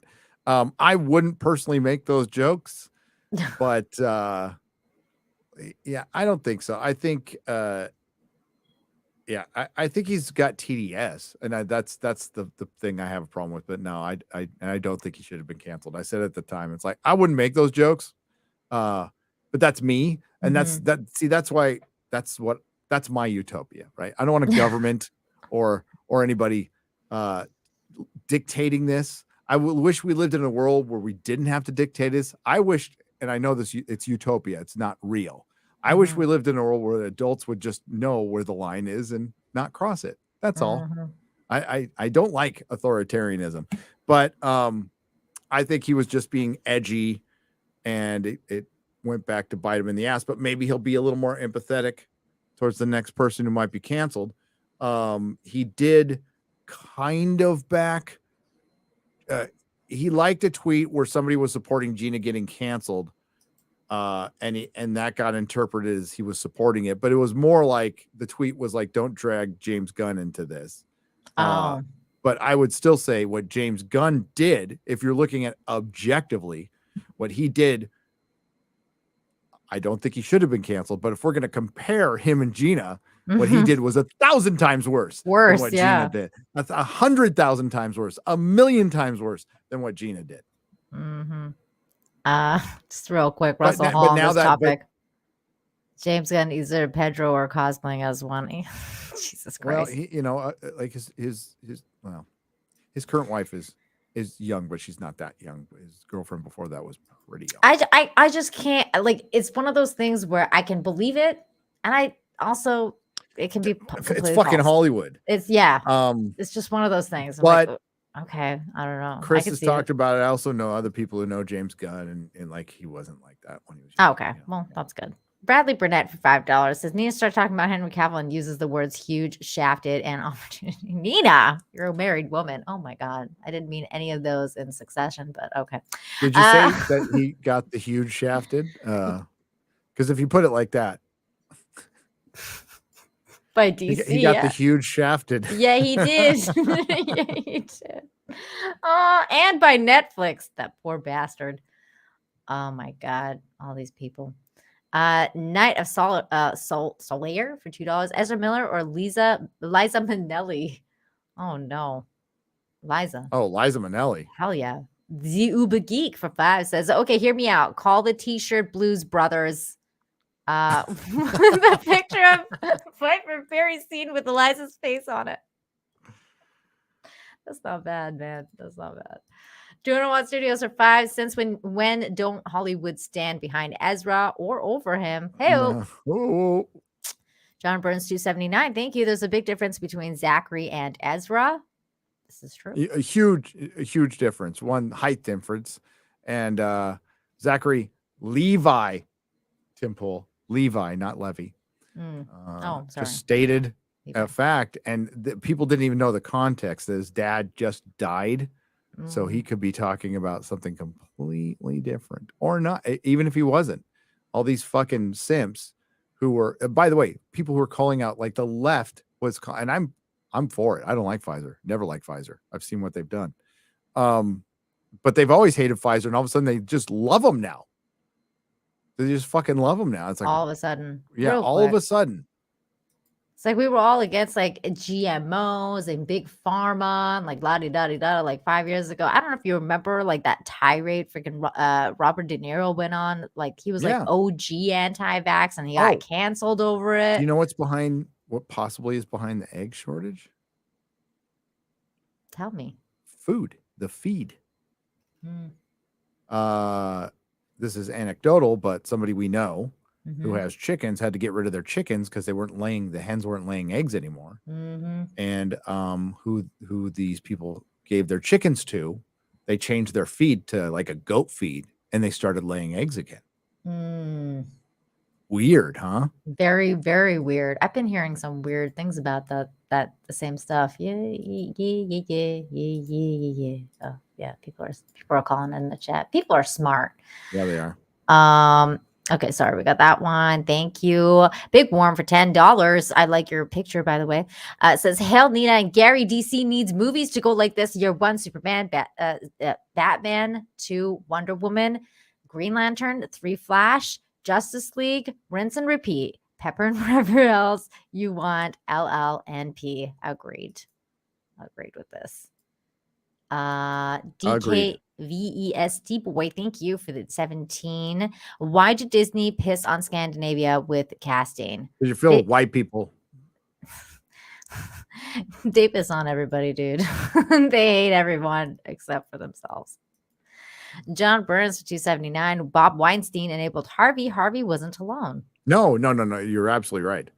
Bob Weinstein enabled him, and so did many, many others, including personal assistants. Maybe even Leslie Headland, who's heading a Star Wars show for Disney Star Wars.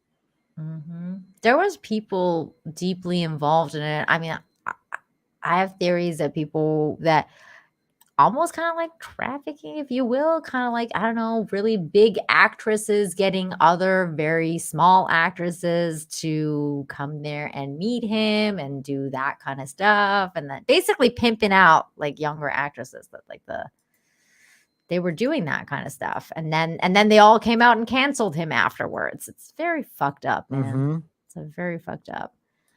Bradley Burnett for $10. I was a good Green Lantern show, but when it's described as a space cop true detective, I'm concerned about current opinions. Like I can't say this. Sinestro will end up being like a cop in George Floyd. Oh no, that would be bad. That is concerning, actually. Okay, it's a legitimate concern coming from Hollywood. Like anything is possible. When you put it that way, Bradley, that is definitely a concern, but man. True Detective, very anti-pedo, good first season, man. Oof. Top dark, notch, hard stuff, but like some of the best character work you'll ever see. And Matthew McConaughey's best performance, ever. I don't think he's ever done anything better than that. God, he was so good. Holy shit.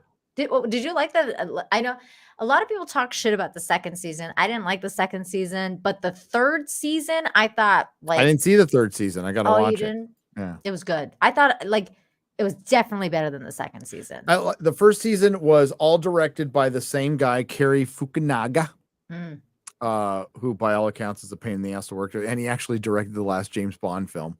Oh, he did? Yeah, he did. Terrible.